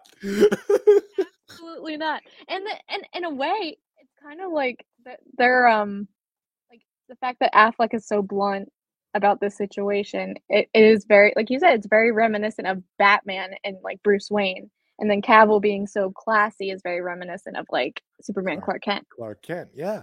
It's Yeah. so amazing. Like these actors were born to be these characters. It's insane. Yes. Like we're living in a world where in another timeline, these actors actually are these characters. Yeah. That's why I say we live in a simulation. Mm-hmm. Superman is an actor in our world. Batman is an actor in our world.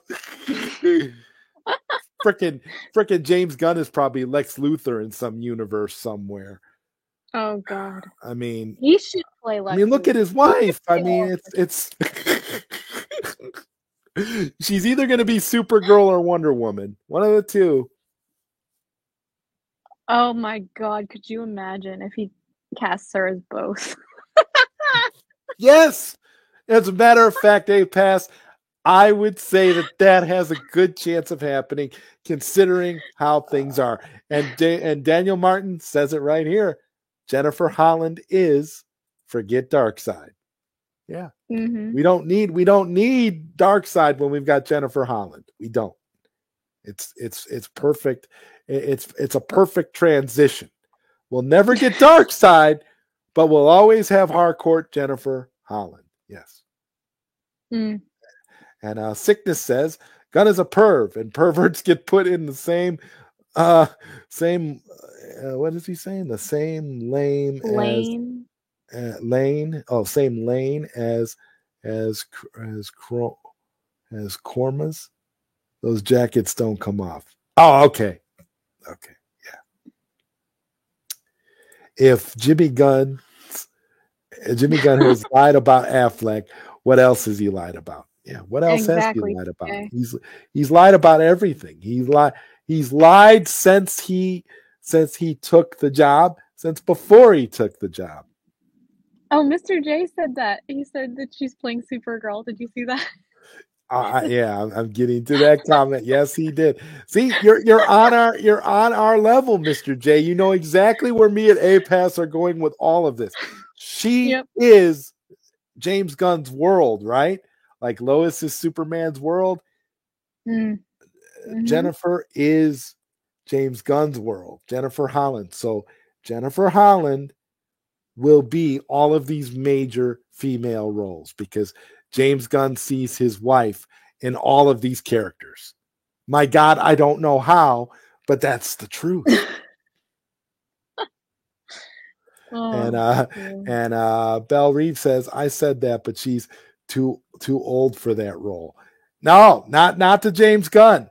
Age is not going to be a factor when we're talking about his wife. If she wasn't his wife, maybe she'd be too old for the role. But because they're married, he's gonna, like I said in my tweet, family first. Yeah. It's she's beautiful, but a shitty actress in my opinion. Well, if Belle, if you were in charge of DC and you could tell James Gunn for all of us not to cast his wife in any more movies, that'd be wonderful. Yeah. I would. And TJ says that Jennifer Holland as Wonder Woman will happen. Yes, it absolutely will. I look, Wonder Woman's or Supergirl or Wonder Woman and Supergirl, as well as the Harcourt figure, and who else? What other female is she going to play in?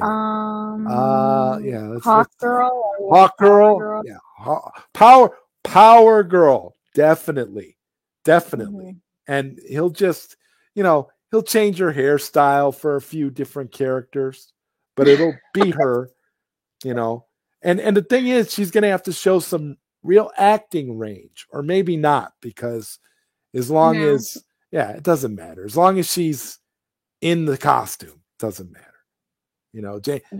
James Gunn and his wife like to cosplay at parties, so it's actually possible that they could do that. Daniel Martin says that's real shit. Zach would be crucified. Yep. He would. But these same trolls will have a problem with Ray Fisher calling out toxic execs. Yep. Yeah. Ray Fisher gets a lot of hate. People call Ray Fisher a crybaby, a sad, bitter man who can't get over a business decision. I've seen all kinds of hatred pointed at Ray Fisher. For no reason, just because he's taking a stand. Yeah. Well, because he's associated with Snyder and Snyder's fan and the Snyderverse. Yeah. So anytime it has to do with anything like that with us, we're the villains of the story. So you're gonna villainize Ray because of him taking a stand, and you hate Snyder and his fans so much. For what reason, I don't know. Like you and I have been trying to figure this out all show.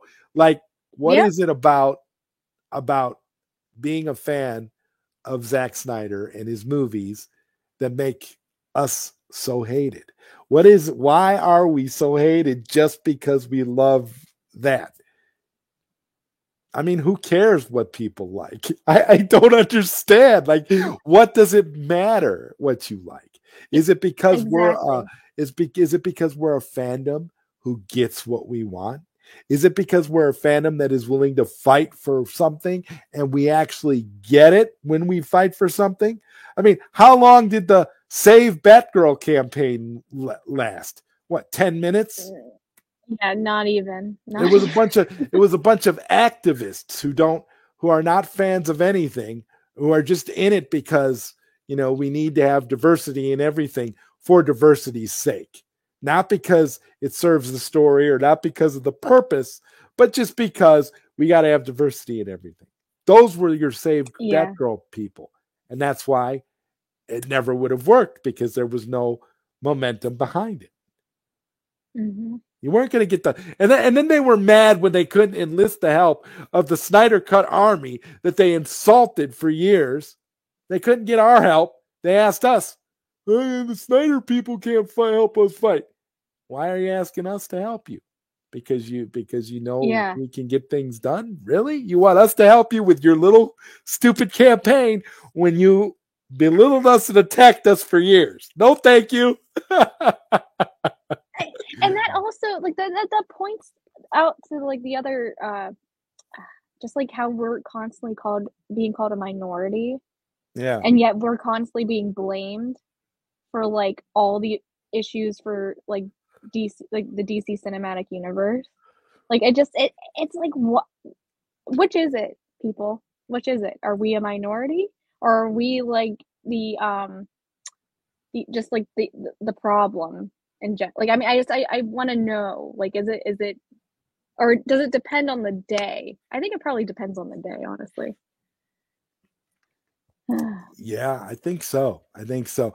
If they need us for something, if they see that there's a use for us, then they'll really want to try and enlist the help. And I think that's what it is. I think it's because the Snyder fandom accomplishes things.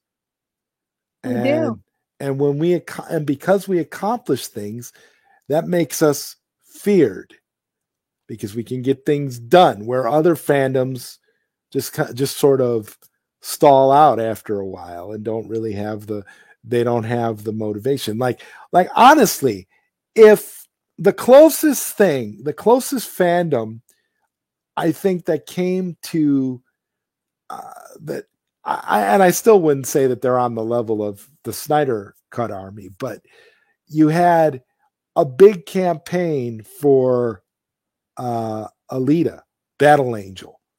They wanted a sequel, and they were pushing real hard, and they were trying to get the Snyder people, us, on board to help them with their campaign.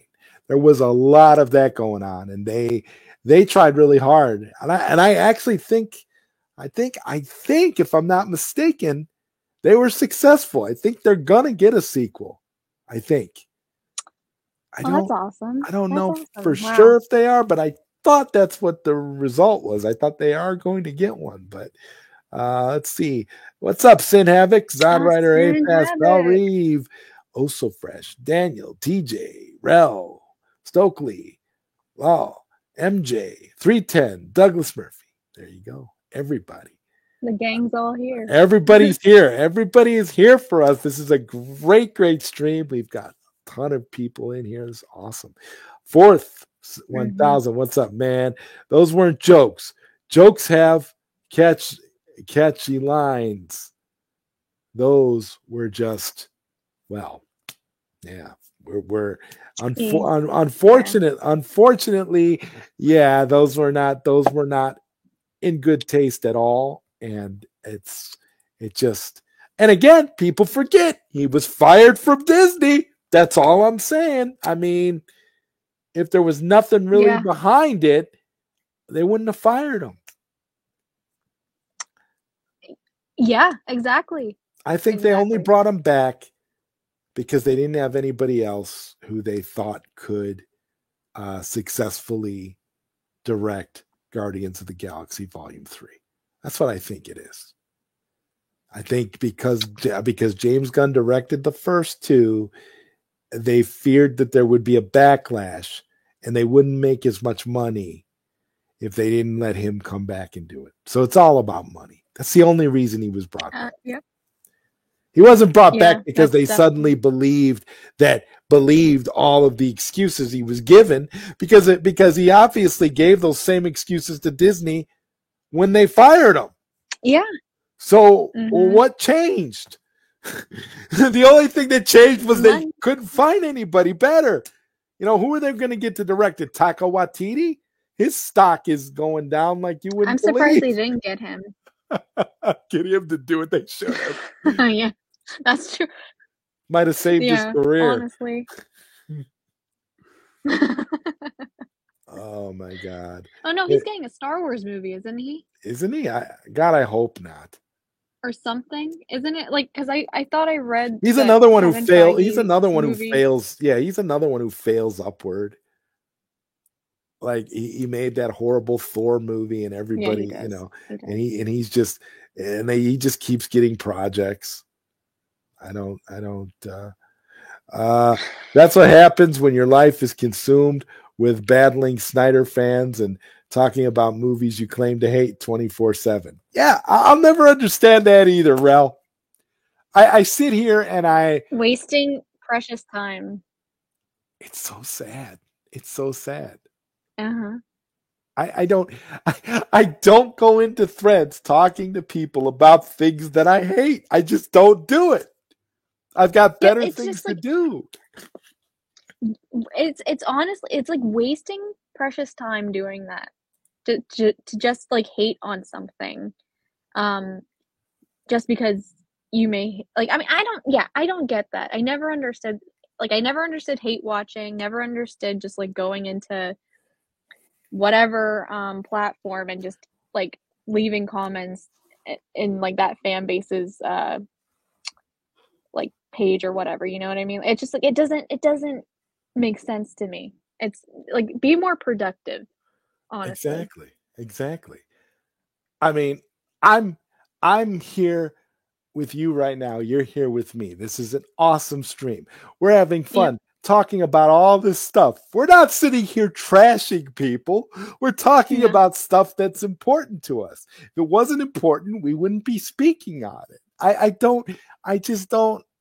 I mean, it's not like there's not better things to do than to hate watch and to talk about things you don't like. And it shows how pitiful a lot of the population is. It's just really sad. It's like, it makes me think that if this is what you find fun, then you must lead a really, really sad life, because I could think of so many other things that would be more productive. I mean, you could be sleeping.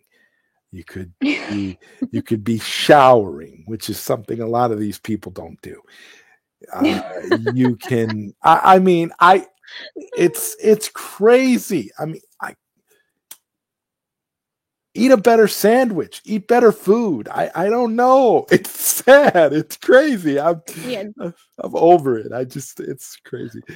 Kevin Tsujihara messed up big time. He wanted that $28 million bonus for the year-end bonus. Yeah. He was the start of all this, really. It was his fault. Yeah. And we got Belle talking about BVS. I love when Belle talks about BVS, not BS.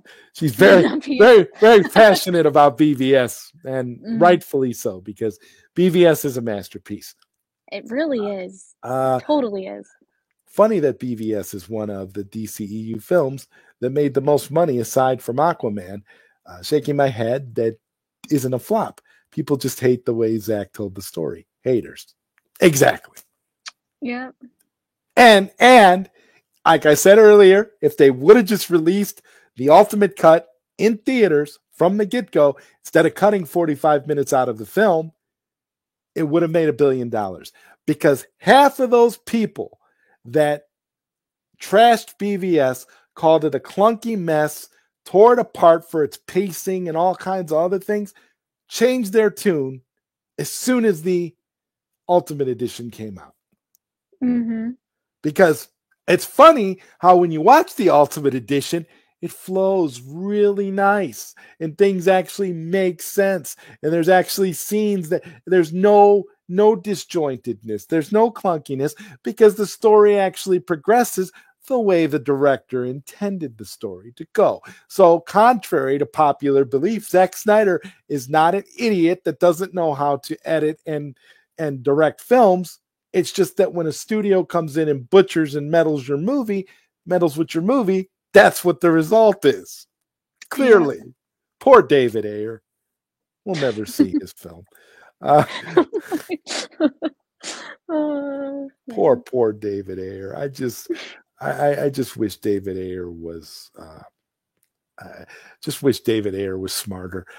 Daniel Martin with the $5 super chat. Facts, A pass.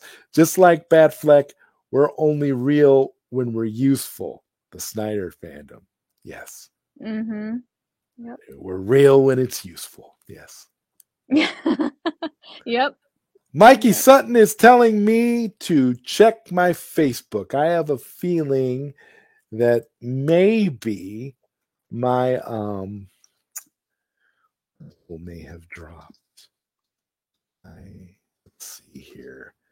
5 while I'm on air. Mikey's always doing that great stuff. Yeah, he is. He's so and he has so much.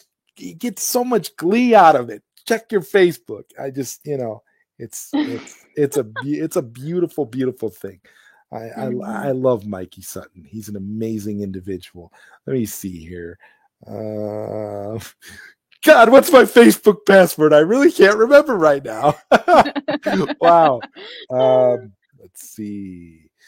Oh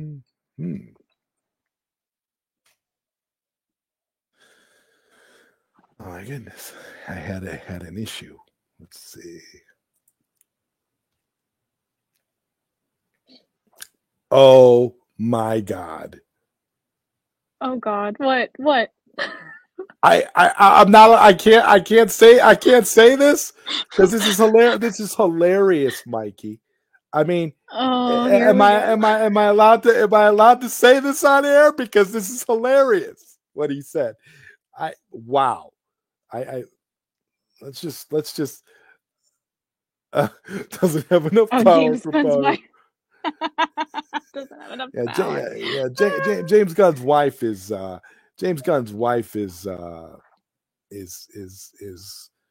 nothing personal against James Gunn's wife. I'm not going to sit here and talk about the man's wife. That's not cool. But what I'm saying is that I don't want her to play prominent roles in DC, and I certainly hope that what Mikey Sutton is saying is true. Oh my God, Mikey, that is suburban. Thank God I'm here. Thank God I'm here with A-Pass. I just. Oh God. Bourbon. Oh my God. Lovely. It's bourbon. Mikey knows. Look at Mikey. Ha ha. Yeah. Exactly. Bourbon. Can't say it. Exactly. Oh my God. Oh my God. Bat Dan's thoughts. Salute to you, Bat Dan. Man, Batman. I really, I will be catching the replay of your stream later as well. Listen, this is like, God, Mikey with the bourbon, man. Oh, I just, Yep. I'm at the point, A Pass, where I just don't think it can get it. I just don't think it can get any worse. And then I got Mikey. I'm like, wow, Yeah. bro. Let's just say that if that happens, I think there'll be a lot of people jumping out windows, not just Ben Affleck. Oh, God. oh my God. A Pass. Wow, this is. I have bourbon PTSD, man. Yeah, you were there for all those streams. Yeah. I swear, and like, like you and I, we bonded over a lot of those bourbon streams. Yes, we did. I totally could see why at this point it's just this is we are living in bourbon times right now, basically. And it's funny Wacky bourbon times. wacky bourbon times. You just there's a tweet. There's a tweet, A Pass. Wacky bourbon times. I mean, I want to see. It's too horrible to reveal. Oh God. Oh, and this is what it's about. Like, I couldn't imagine. How did we get from living in a world where we got a global phenomenon to being at the point where Ben Affleck is in interviews talking about jumping out of windows? A Pass. How did we get here? Yeah, how did we get here? Honest, yeah. It gives me a headache to try and figure it out.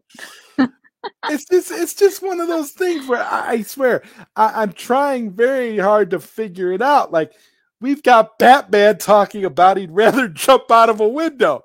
I mean, Yeah. I mean, if I'm at a point where I'm ready to jump out of a window, it's literally time to make a change. Yeah. You see, there's got to be a better way than jumping out of a window. I'm just. No wonder he left his Batman project, honestly.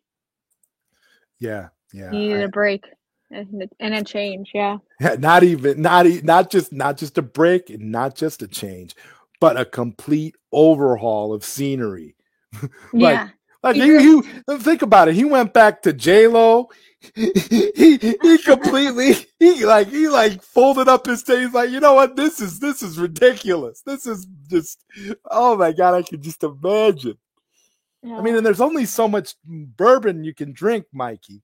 Okay, there's only so much bourbon before you realize you have a problem. Now you are an alcoholic. Yeah. That is what I think that's the realization that he came to, like, listen, right. I don't want to be an alcoholic. I've got things to live for. I got better things to do with my life. This is, preferable. Leaving this situation is preferable to jumping out a window. Wow. Yeah.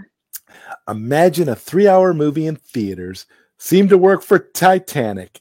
No Way Home. 3-hour movies are becoming the norm, and audiences will sit through it. Yeah. Yes. Yep. I love 3-hour movies. I even love 4-hour movies. I mean, and it's funny, A Pass. I mean, you could watch a TV show. People binge watch TV shows on streaming all the time. It's not like they don't sit there for 3-4 hours when they binge watch, or longer than 3-4 hours. I know whenever they release a new season of Cobra Kai, I sit there and literally watch the entire thing from beginning to end. I don't go to bed that night. I watch all the episodes because I want to see the entire series. I mean, it's, oh my God. I think there's like a weird thing with like there's like a distinction with like for certain people about long movies versus like binging a show, which like you said, there's really no difference.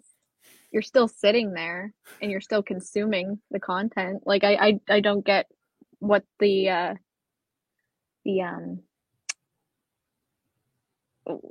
what the turnoff is for that, but what Yeah, to each their own, I guess. I don't get it. I mean, let us not forget that, Zack Snyder did pitch the idea of Zack Snyder's Justice League being a miniseries before Toby Emmerich that he did. vetoed it.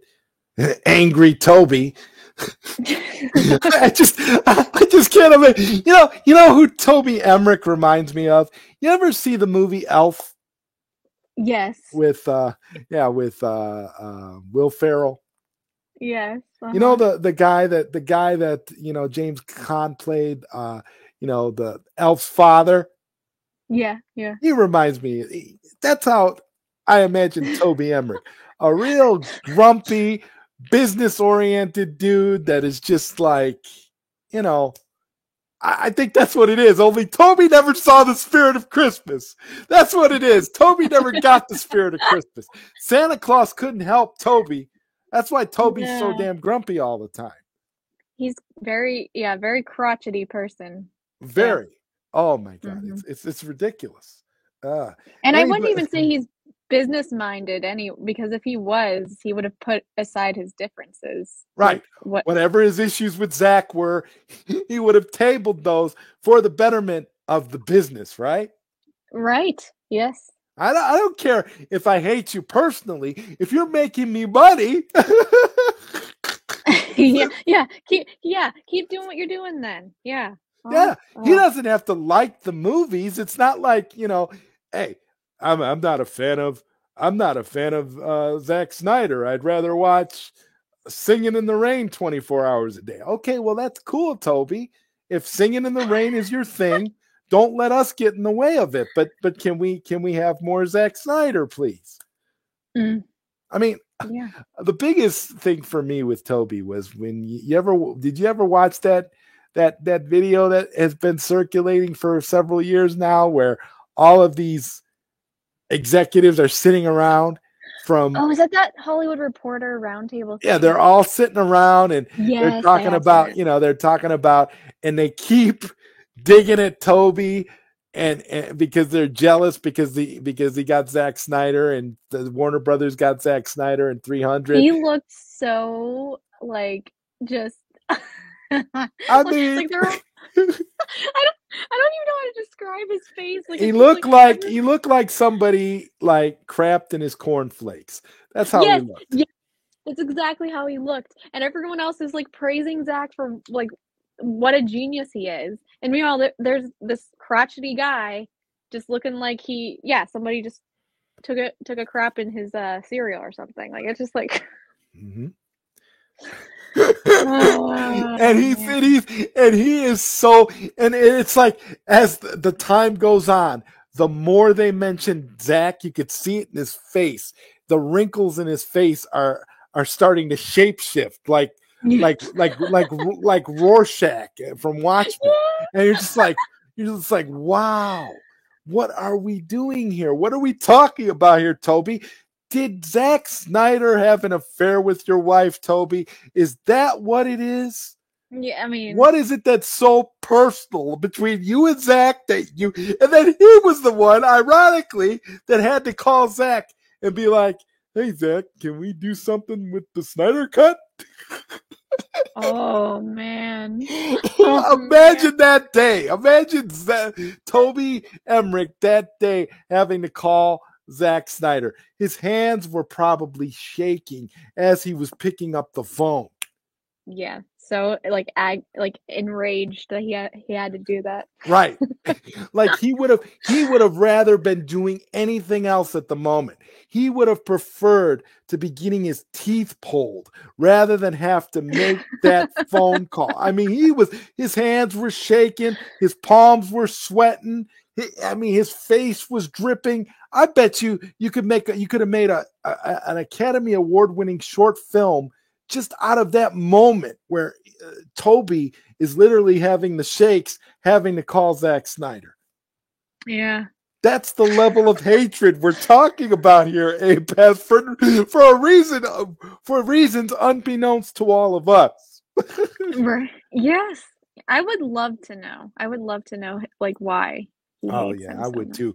That's the I swear to God, that's the interview that I want to do. More than anything else, I wish I could interview Toby Emmerich for my book. Because Mm, I feel like Toby, for him, if he were to come out and tell everybody why he hates Zack Snyder so damn much, it would put us all at ease, because at least we can understand, and maybe we could even empathize with him, because maybe he'll tell us something completely crummy. Yeah, he boned my wife in an elevator once, and I mean, at least then we could be like, Toby, that was kind of a crappy thing to do. Zach probably shouldn't have did that. That's kind of, we could kind of get some context, and right. understand Yeah. why Toby's the way he is, where like his face twitches at the mere mention of Zack Snyder. I just I just don't understand it. I'm like having a big problem here, because I can't understand why this is happening. You gotta, there's got to be a reason, Yeah. What's up, baby girl? Good to see you. Hey, Zod, just stopping by to say hi. Let's see, Zod, roasting Yes. the No. shit out of WBD right now. Yeah, we're listen. This is what happens when I get a pass on a stream. I could say what I Yeah. really think, because a pass feels the same way I do. We're on that level. Yeah, we That's definitely are. that's right. That's what chemistry between two people really is, people. Yeah. Take note, when you can completely understand where the other person is coming from. That's how you do a stream. That's why we're here, and this has been over 2 hours, because we are getting a good understanding of this. We're trying to piece together the Toby Emmerich mystery. Right. That's what Yeah. this is. This is the Toby Emmerich mysteries. We're trying to figure it out. Yes. We're trying to Scooby Doo that shit right now. Scooby-Doo. What happened? Why does Toby Emmerich hate Zack Snyder? I got my magnifying glass and I cannot find the clues. I do not Yeah. know. We need Sherlock Holmes for this one. Yeah. Get Watson and Sherlock for that one. Yeah. That's right. What is going on? There's got to be a reason why you hate them. And by the way, Toby was going, I guess, started his own production company. I wonder how that worked out for him. Oh God. He should have Isn't it? took James Gunn with him. Yeah, I don't understand why James Gunn and Walter Hamada and Peter Safran and all them couldn't all hang out and get in one little clown car and just drive off somewhere. I don't understand why we got to be dealing with these people. Wouldn't you rather be around people who want to be there? I kind of feel like, I think it was Mikey who said at some point that it's kind of like a retirement thing for Zaslav. Like, Yeah, he it just is. wants to Yeah. make as much money off of it as he can, and then move on to like whatever it is. And Yeah. I'm sitting here saying to myself, where's the clown car, and how can we book a permanent vacation for these people? It's so sad. It really is. And honestly, Toby is way too old to harbor that type of anger towards Zack Snyder. There's no reason for it. Zack Snyder's like the kindest guy. How can you Yeah. do that? Like, what is it that he's doing to you? Mm. Maybe he's jealous of like how like I personally think Zach is on genius level. Yeah, he With is. Yeah, with filmmaking, and I don't think Toby or anybody else in that whoever was being um the roadblocks to Zach, completing his arc, um they could never like reach that potential. Right. So It's genius level. I mean, it I is. don't know if it's true. Is Toby any relation to that Roland Emmerich? Is that his brother? I The guy that does all the disaster movies, Independence Day, and does I anybody thought know? Are it they was. related? I don't know. I'm I don't know if they are or not. I mean, yeah, I mean the same last name, yeah, but I'm not sure. Yeah. Oh my God. Let's see. Let's see, Darshan. Toby was there in Oscars Oh when yeah. Zack Snyder's Justice League won Best Cheer Moment Oscar. Can you imagine the reaction of Toby? I can Oh. imagine Toby's face being very animated, except that Toby's not saying anything. And Mm. his mouth is contorting in different directions, but he's not speaking, and his throat is closing up. The Yeah. man is literally having a stroke while at the Oscars watching what's happening. Why? Because he has a seething hatred for this man that only him and maybe a few people closest to him is aware of. Mm. I'm telling you, no hate, no shade at Toby. I really want to talk to Toby because I really want to know. I want to, and my thing for him would be like, I'd love to reach out to his people and be like, yeah, me and my co-host A-Pass really want to know, why do you hate Zack Snyder so much? Yeah. I mean, is there something that you want to tell the world, Toby? But Zach has something on you, so you can't tell the world? I mean, what do we need to hear? Because honestly, I'm all about the salacious details. So let's go. Yeah. You Yeah. don't got to. You just tell us about it. You don't got to be about it, Toby. You just have to tell us about it. That's all. I just want to know. Yeah, just make it Because make sense. Make right, it make we sense. want Yeah. to understand you, Toby. That's what this is about. We want to understand why. And Walter Hamada, too. What the hell's wrong with Walter Hamada? I think the reason why Walter Hamada harbors so much resentment towards Zach is because of Ray Fisher. But that's just me. Yeah. Yeah, that definitely makes sense. I don't think it really has anything to do with Zach himself. I think it's Ray, and Walter thinks that Zach put Ray up to all of this, and that's why Ray won't shut up. So Walter is, because the quote I got from Walter was that he harbors no ill will towards Zack Snyder, even though the fans think he does. But he doesn't. According That's to him, he interesting. doesn't. I don't That's know. interesting. I don't know if he's telling the truth, but it's in the book and there will be context. So we'll see. But you guys can all be the judge when you read it. I don't know. Yeah. I reached out, I got my quote, and I'm just like, okay, I'm good. I don't know. But Sinhank is right. Jeff Johns definitely hates Ray Fisher. Definitely. Oh God, But that man. there's reasons why Jeff Johns hates Ray Fisher, just like there's reasons Ray Fisher hates Jeff Johns. Yeah. But at least we know, at least we understand. Mm-hmm. See, past the problem with Toby is we don't know. We just see his face contorting every which way every time somebody mentions Zack Snyder's name. That's the problem. It's more, you know what it is? It's more out of concern for Toby's health that we're taking this stance, because it's not healthy for somebody to have a contorting face every time somebody's name is mentioned. It just doesn't make sense. Yeah, it doesn't. Yeah, it's not good for you. Definitely not good for you. So. I mean, it just, when you start seeing your face, you start feeling your face pull away from you, and this is happening a lot. There's a problem, big time. Yeah. I mean, Big, that's big, like big you problem. need to see a doctor immediately. I mean, it's not a cool thing. Can't wait for the book, Side Rider.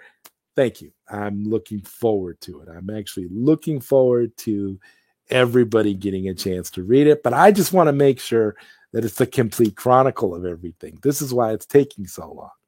If I just wanted to get it out, I could have it out tomorrow. But I just want it to be complete. Right. And everything's happening in real time.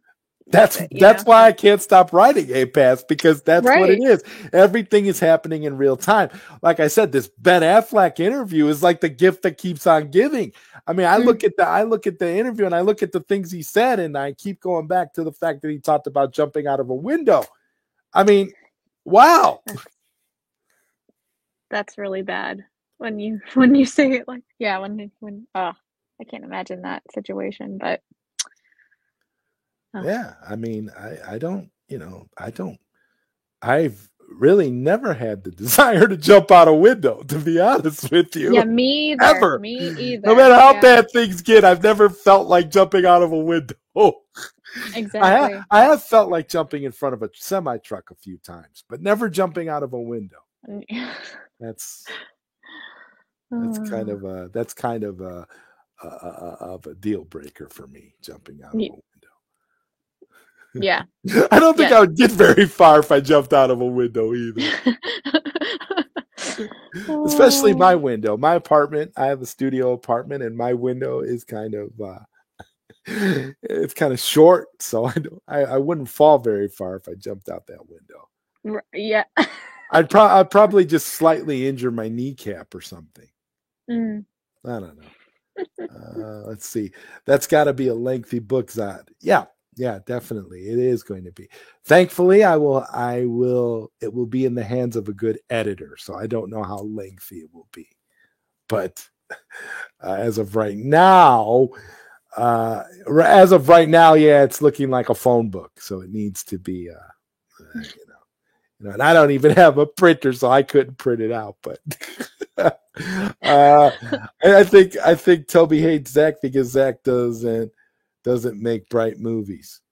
Maybe, but Toby, that could be. But 300 was pretty bright. I mean, every time you see all the blood splashes, that was some pretty bright red. I'm just saying. That it was. And I don't understand also the narrative of like Zach's movies are so colorless and bland. I'm like, his style is so beautiful. It's like they're like paintings. You can literally screenshot a scene from like any movie he's made and it would look like a painting. You could hang it on your wall. Like I don't understand that whole thing of like, he's so like bland and colorless. I'm like, you guys need to get your eyes checked. I agree 100%, A-Pass. You see, I don't. They talk about stuff being colorless and joyless. Yeah, and you think about all these like, movies that they released. I don't know. I was pretty joyless when I watched The Suicide Squad. That was a pretty joyless experience for me. And I don't know about you, but that movie wasn't really all that colorful either. There was some color, but it was only when Harley Quinn was on screen. But yeah, I don't know. And as far as so if Zach's movies are colorless and joyless, then you look at a movie like the most recent Shazam: Fury of the Gods that is so bright it's practically blinding you. I mean, oh my God, the colors were just like, wow. It looks so fake and manufactured.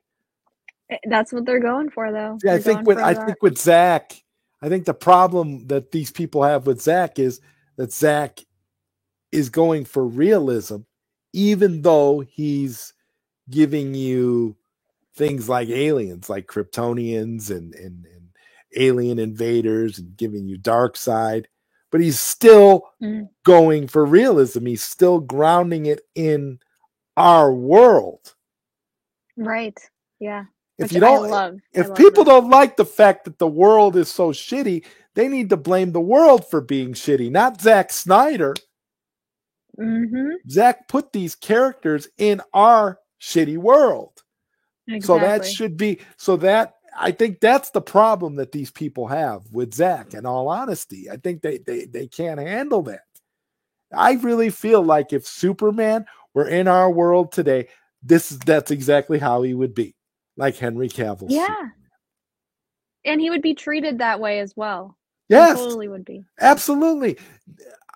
When you look at, not to get political, but when you look at our political climate in the world that we live in today, you think Superman would be accepted in our society? He'd be treated the same way he's treated in BVS. Exactly. Yeah. It's not 1978 anymore, people. Like, come on.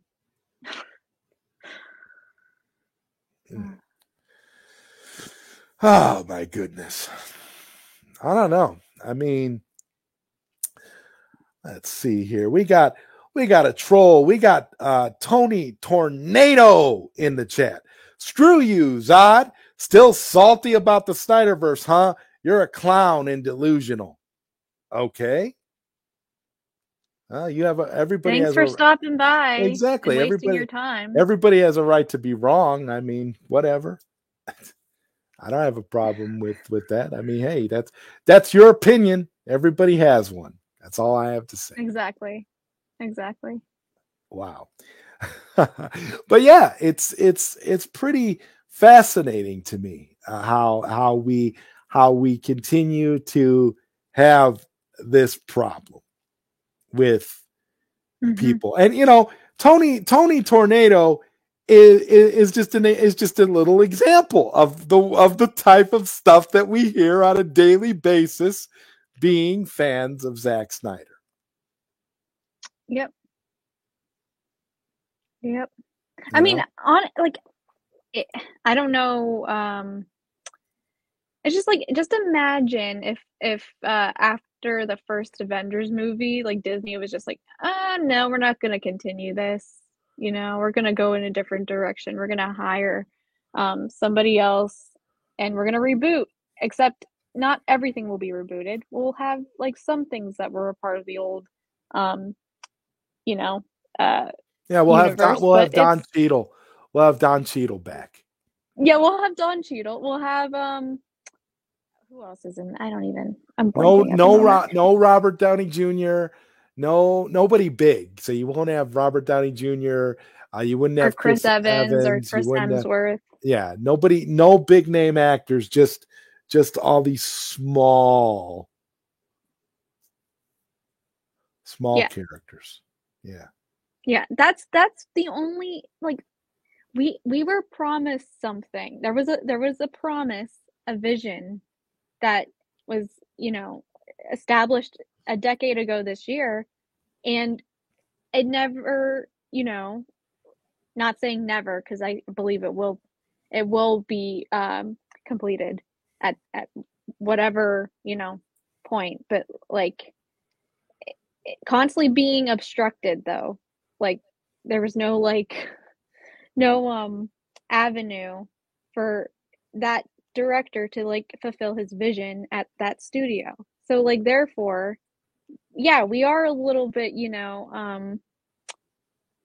salty, if you will, at a certain studio, but like I can't imagine wasting my time going to like somebody that I don't agree with and making a comment like that.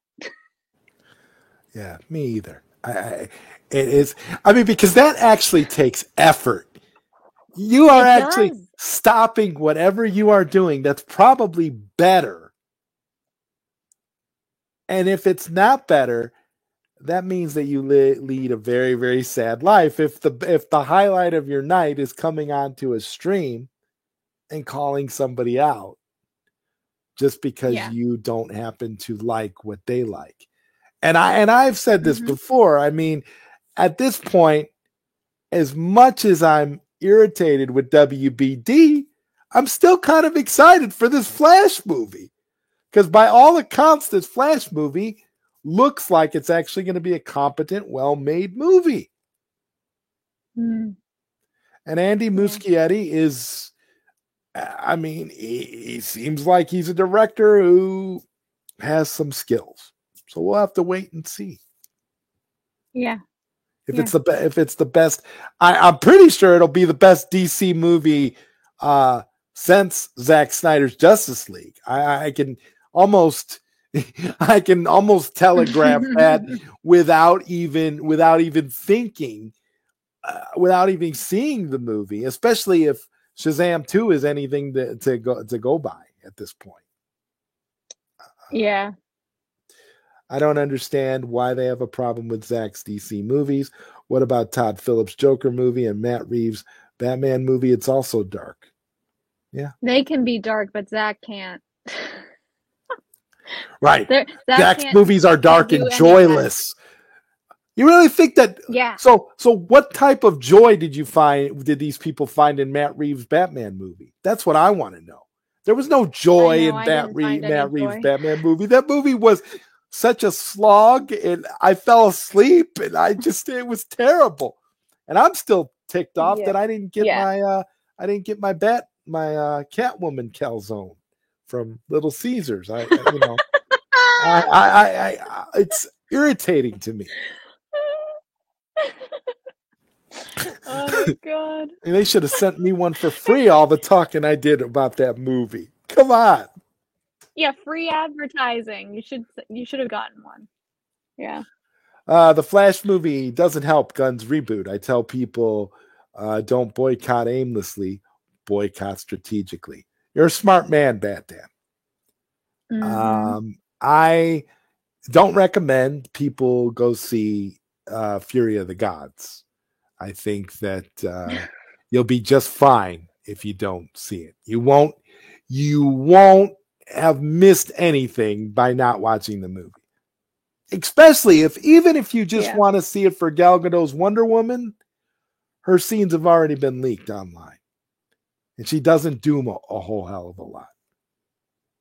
I will give them credit for one thing. They at least used her theme music. But they didn't really give her much to do with, though. They didn't give her a whole lot going. It's not like she really had to fight or anything. They gave her some stupid thing to do, and it just sort of was. It could have been anybody. They could have let what's the actor complaining about not getting paid? What's his name? Oh, Djimon. Yeah. I can't pronounce his name. I think that's his name. I know who you're talking about. He could have just as easily fulfilled the role that the part that Wonder Woman did at the end of the movie. He could have just as easily did that part. So I don't. Daniel Martin says, I forgot what the quote was. Damaged runaways lead to crashed flights, meaning since they never resolved the Snyderverse, it's going to be difficult to reboot or restart a universe. Yeah, I completely agree. I think if you want to get everybody on board with whatever you're doing, your future plans are, you have to finish what you start. Mm-hmm. I mean, and I think that's true in anything in life. It's like people who are in a relationship, in a serious relationship with someone, and then they break up, but they have all these unresolved feelings, but then they try to jump into a new relationship while they still have all these unresolved feelings with their old relationship. And then and then they wonder why their mind is so scrambled and they don't know what to do, and they're confused and they're aimless and their feelings are all over the place. It's because you didn't finish what you started. You still have unresolved feelings over here. You need to resolve these feelings first.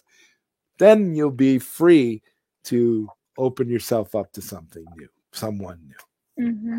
I just don't get it. Sin Havoc says, I don't know, Zod Rider. I think Gunn's fingerprints are all over the Flash movie. I hope they're not. I hope they're not. Oh, my goodness. They say Zack's movies are without hope. And they don't understand Zack's movies if they say that. Yeah. Yeah, they don't have the eyes or the ears to understand it. Yeah, no. Yeah. Hope is in every single Zack Snyder movie. Even Sucker Punch Mm-hmm. had hope. Yeah. The Batman movie for Matt Reeves was stolen from Affleck. Yep. Cocaine Bear, I have not seen Prey yet. Have you seen Prey, A-Pass? I have not. No. Mm-mm. But I'll tell you, Cocaine Bear, one movie that I did see, and that was Cocaine Bear. I watched it the other day. It was cute. I wonder if there's a director's cut. I'll Oh, admit that there would be were. interesting. I'll admit there were some pacing issues with it, but overall it was pretty good. I was entertained for the duration. Did you watch Cocaine Bear Mm. yet?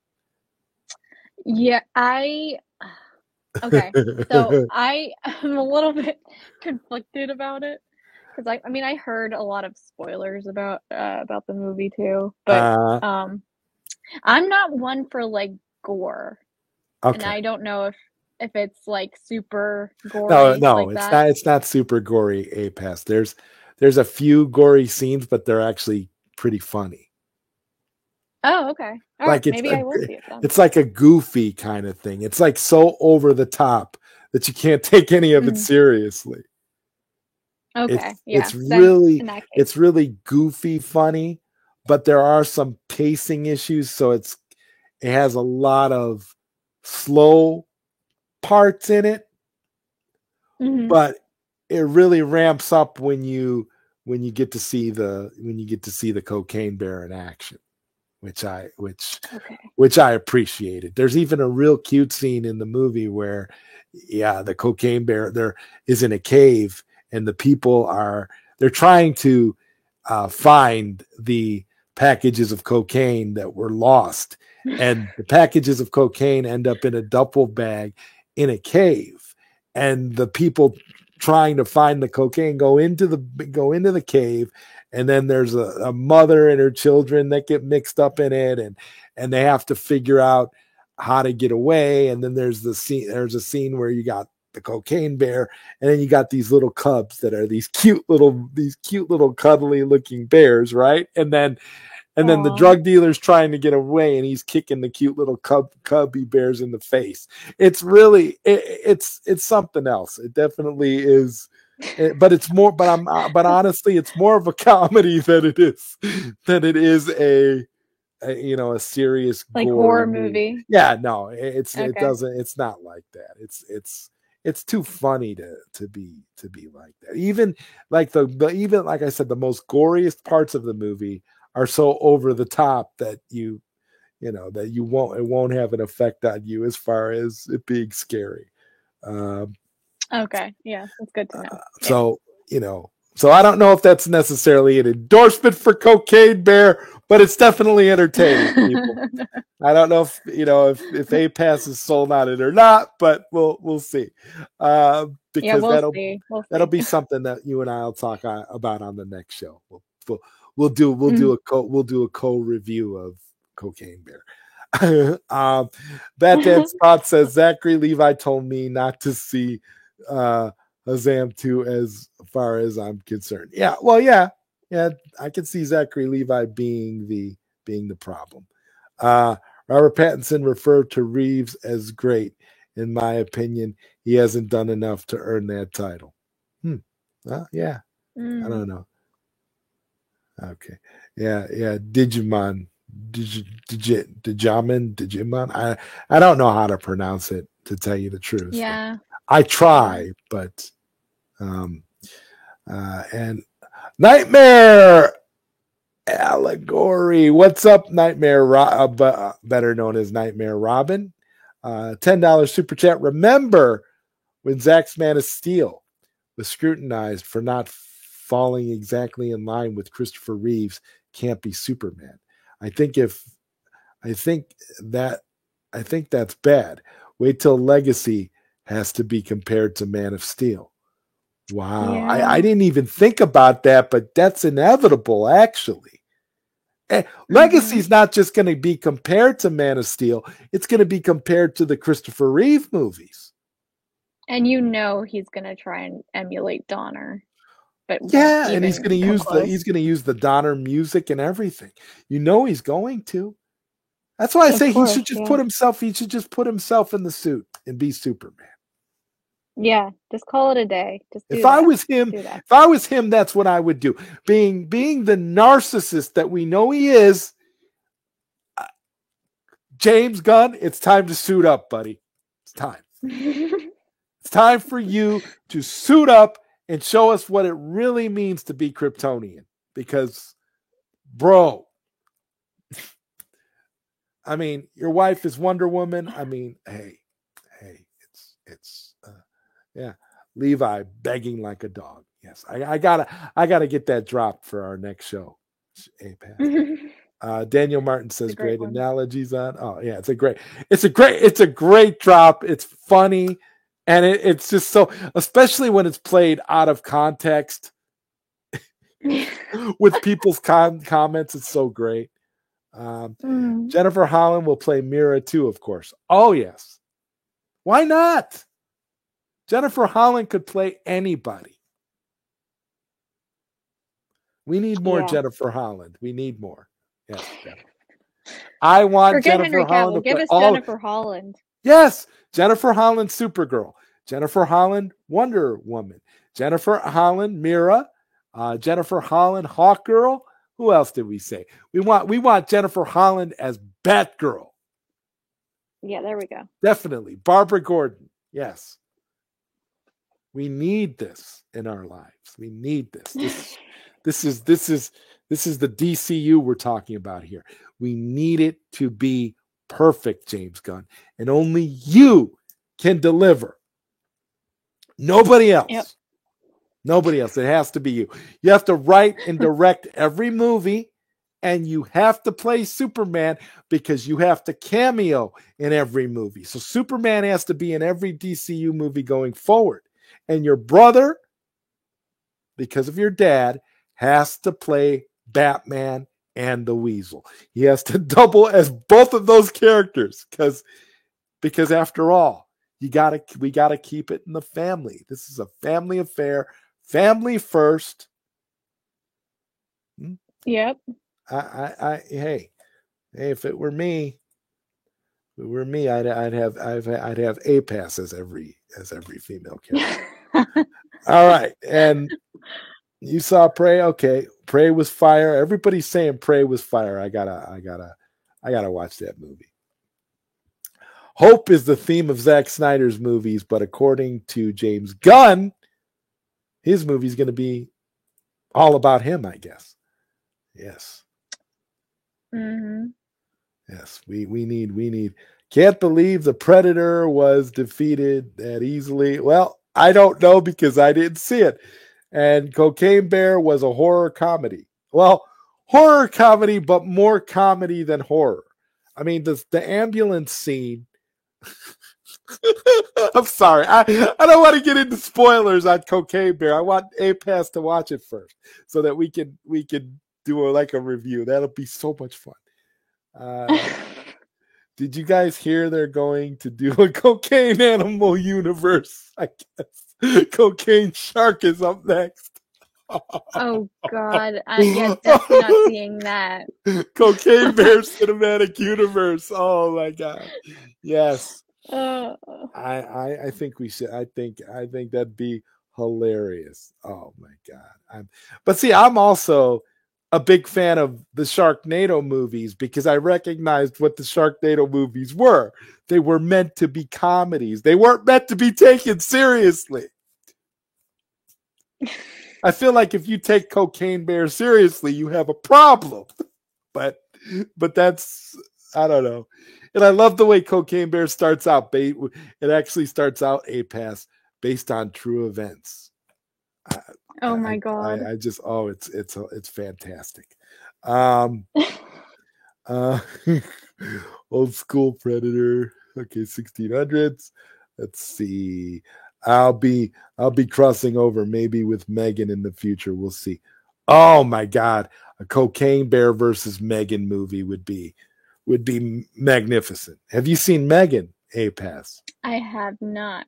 No, I've honestly had I've just been so busy. I haven't had a chance to see any movies recently. So No, I completely understand. It's one of those things that, it's if you're busy, movies are definitely not a priority. I Yeah. thought James Gunn wanted a young Superman, but then again, he can always change his mind. Exactly. That's what we're trying to do. We are trying to get James Gunn to change his mind. You don't need a young Superman. It's got to be you, James Gunn, because you are the authority on Superman. You are the custodian of Superman. So you need to bring it to us in such a way that it will be undisputable. We need you to out Zack Snyder, Zack Snyder. We need you to Oh do dear that. You God. need to do it. You need to out Zack, because guess what? It's all about the Gunverse. It's all about you now, James. That's what it's Yeah, about. It's about the you. spotlight's on you now. That's right. It's on him. It's on his wife. It's on his brother. It's a family affair. All right. That's what the tagline for the movie should be. Superman Legacy, a family affair. Honestly. Let's be real here. That's what it has to be. Yeah. And it's coming out on your Yeah. dad's birthday. How much more meta can you be? You got your Didn't brother even in the know. movie. You got your wife in the movie. You're in the movie. It's all you're about your whole family. Your dad's birthday. Yeah. Yep.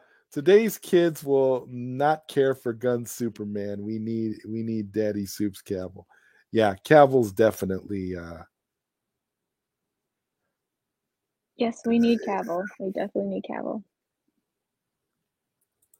Let's see. Exactly. He's gonna go back to the old Donner formula. Might as well use John Williams score as well. Yeah, I think he's definitely gonna do that. I think he's definitely gonna use the John Williams score, because the John Williams score will hit people in the feels. It will be nostalgic. It will remind people of Donner, which is what people seem to want, although lest people forget they tried that with Superman Returns and that Yeah, movie that didn't didn't do work out very too well. well. So what do they want? What do audiences want? Do they want a realistic take on Superman, which is what Zach was trying to give you? Or do they want the more romanticized Donner version? But if they give you the Donner version, you got that with Brandon Routh, and the audiences rejected that. So what else is there for James Gunn to do other than to suit up himself?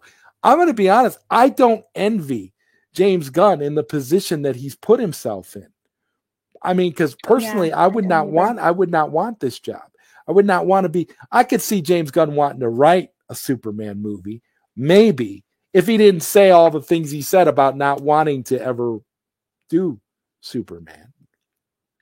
Didn't he say that right. too, Apass? He said Oh yeah, he did. but he He changed did. his mind. So that's Yeah, okay. he changed his mind. Yep. You lack the qualifications to label anyone narcissistic, Joey, you bitch. Well, actually, if you actually look at James Gunn and you look at the things he's done, Marcus, okay? If you actually look at the things that James Gunn has done,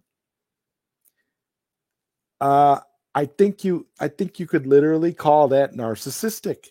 Maybe you need to look up the word narcissistic, what it means, and then you need to go back, cross-reference, and look at what James Gunn has said and done over the last few months. And then maybe you'll have a different perspective. Okay, because here's the thing. You think I'm hating on James Gunn by calling him narcissistic, but I'm just saying that based on James Gunn's own actions. I mean, if James Gunn didn't do, you don't think that that's narcissistic? I don't know. I'm going to write it. I'm going to direct it. My wife is going to be in it. What has he been doing all day? He's been defending himself against casting his wife in all these movies when his wife has literally been in every DC movie since he took over. Am I wrong? No, you're not wrong. So No. it's narcissism. So it's narcissism and nepotism. Isn't that right? Nepotism. Yeah, Nepotism. nepotism. Thank you. Yeah, Thank you for the correction. Wow. okay. Nepotism. Nepotism and narcissism. Neither one are very flattering words, but that's what's going on here. So, you can call me a bitch all you like. I don't really care. I have the evidence in front of me. The evidence is worldwide. It's there for anybody to see. Just go on Twitter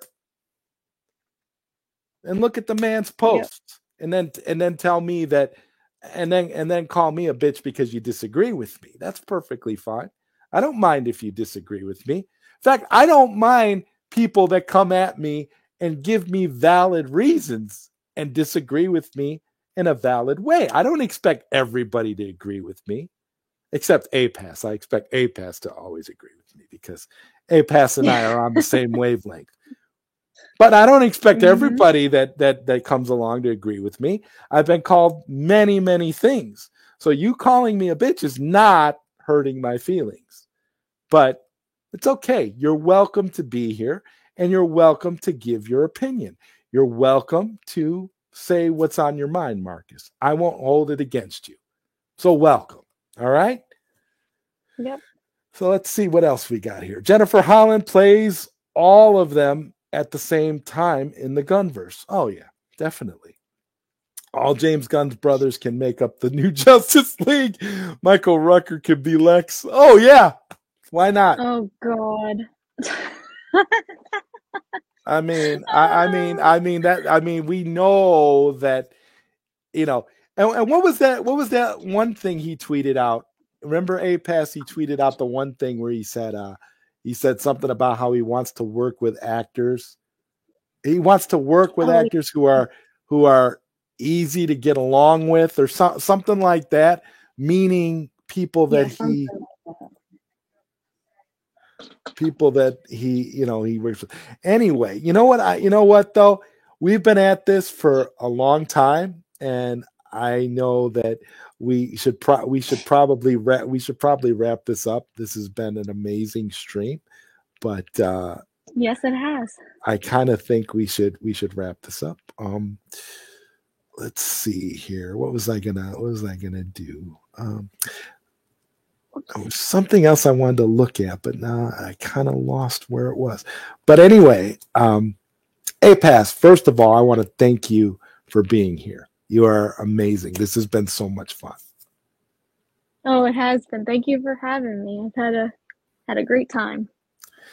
And I would like to thank all of you in the chat who decided to join us on this episode of the Zod Rider Show. It's always great to have such a wonderful chat. You guys are the best in the world. Even the haters who came in and thought they were going to derail the show. That's pretty awesome. And as I said before, I would love to definitely do more streams in the future with you, APAS. I think that would be fun. It definitely would be, yeah. As time goes on. But for now, we will wrap this up. And is there anything that you have before we go? Anything that you have coming up that you'd like to mention beforehand? Or I don't have anything other than I just want to, thank you, and I have much respect for you, Zod, and this has been just like a really, really great stream, and everyone in the chat, thank you for being here with us. It's been fun. It's definitely been fun, and definitely make sure that you participate in the Cell trending event for tomorrow. Oh yes, definitely that.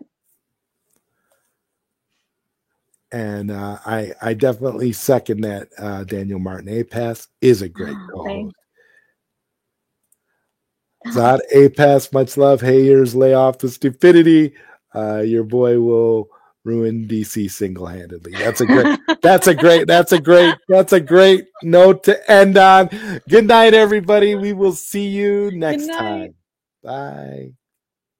Bye.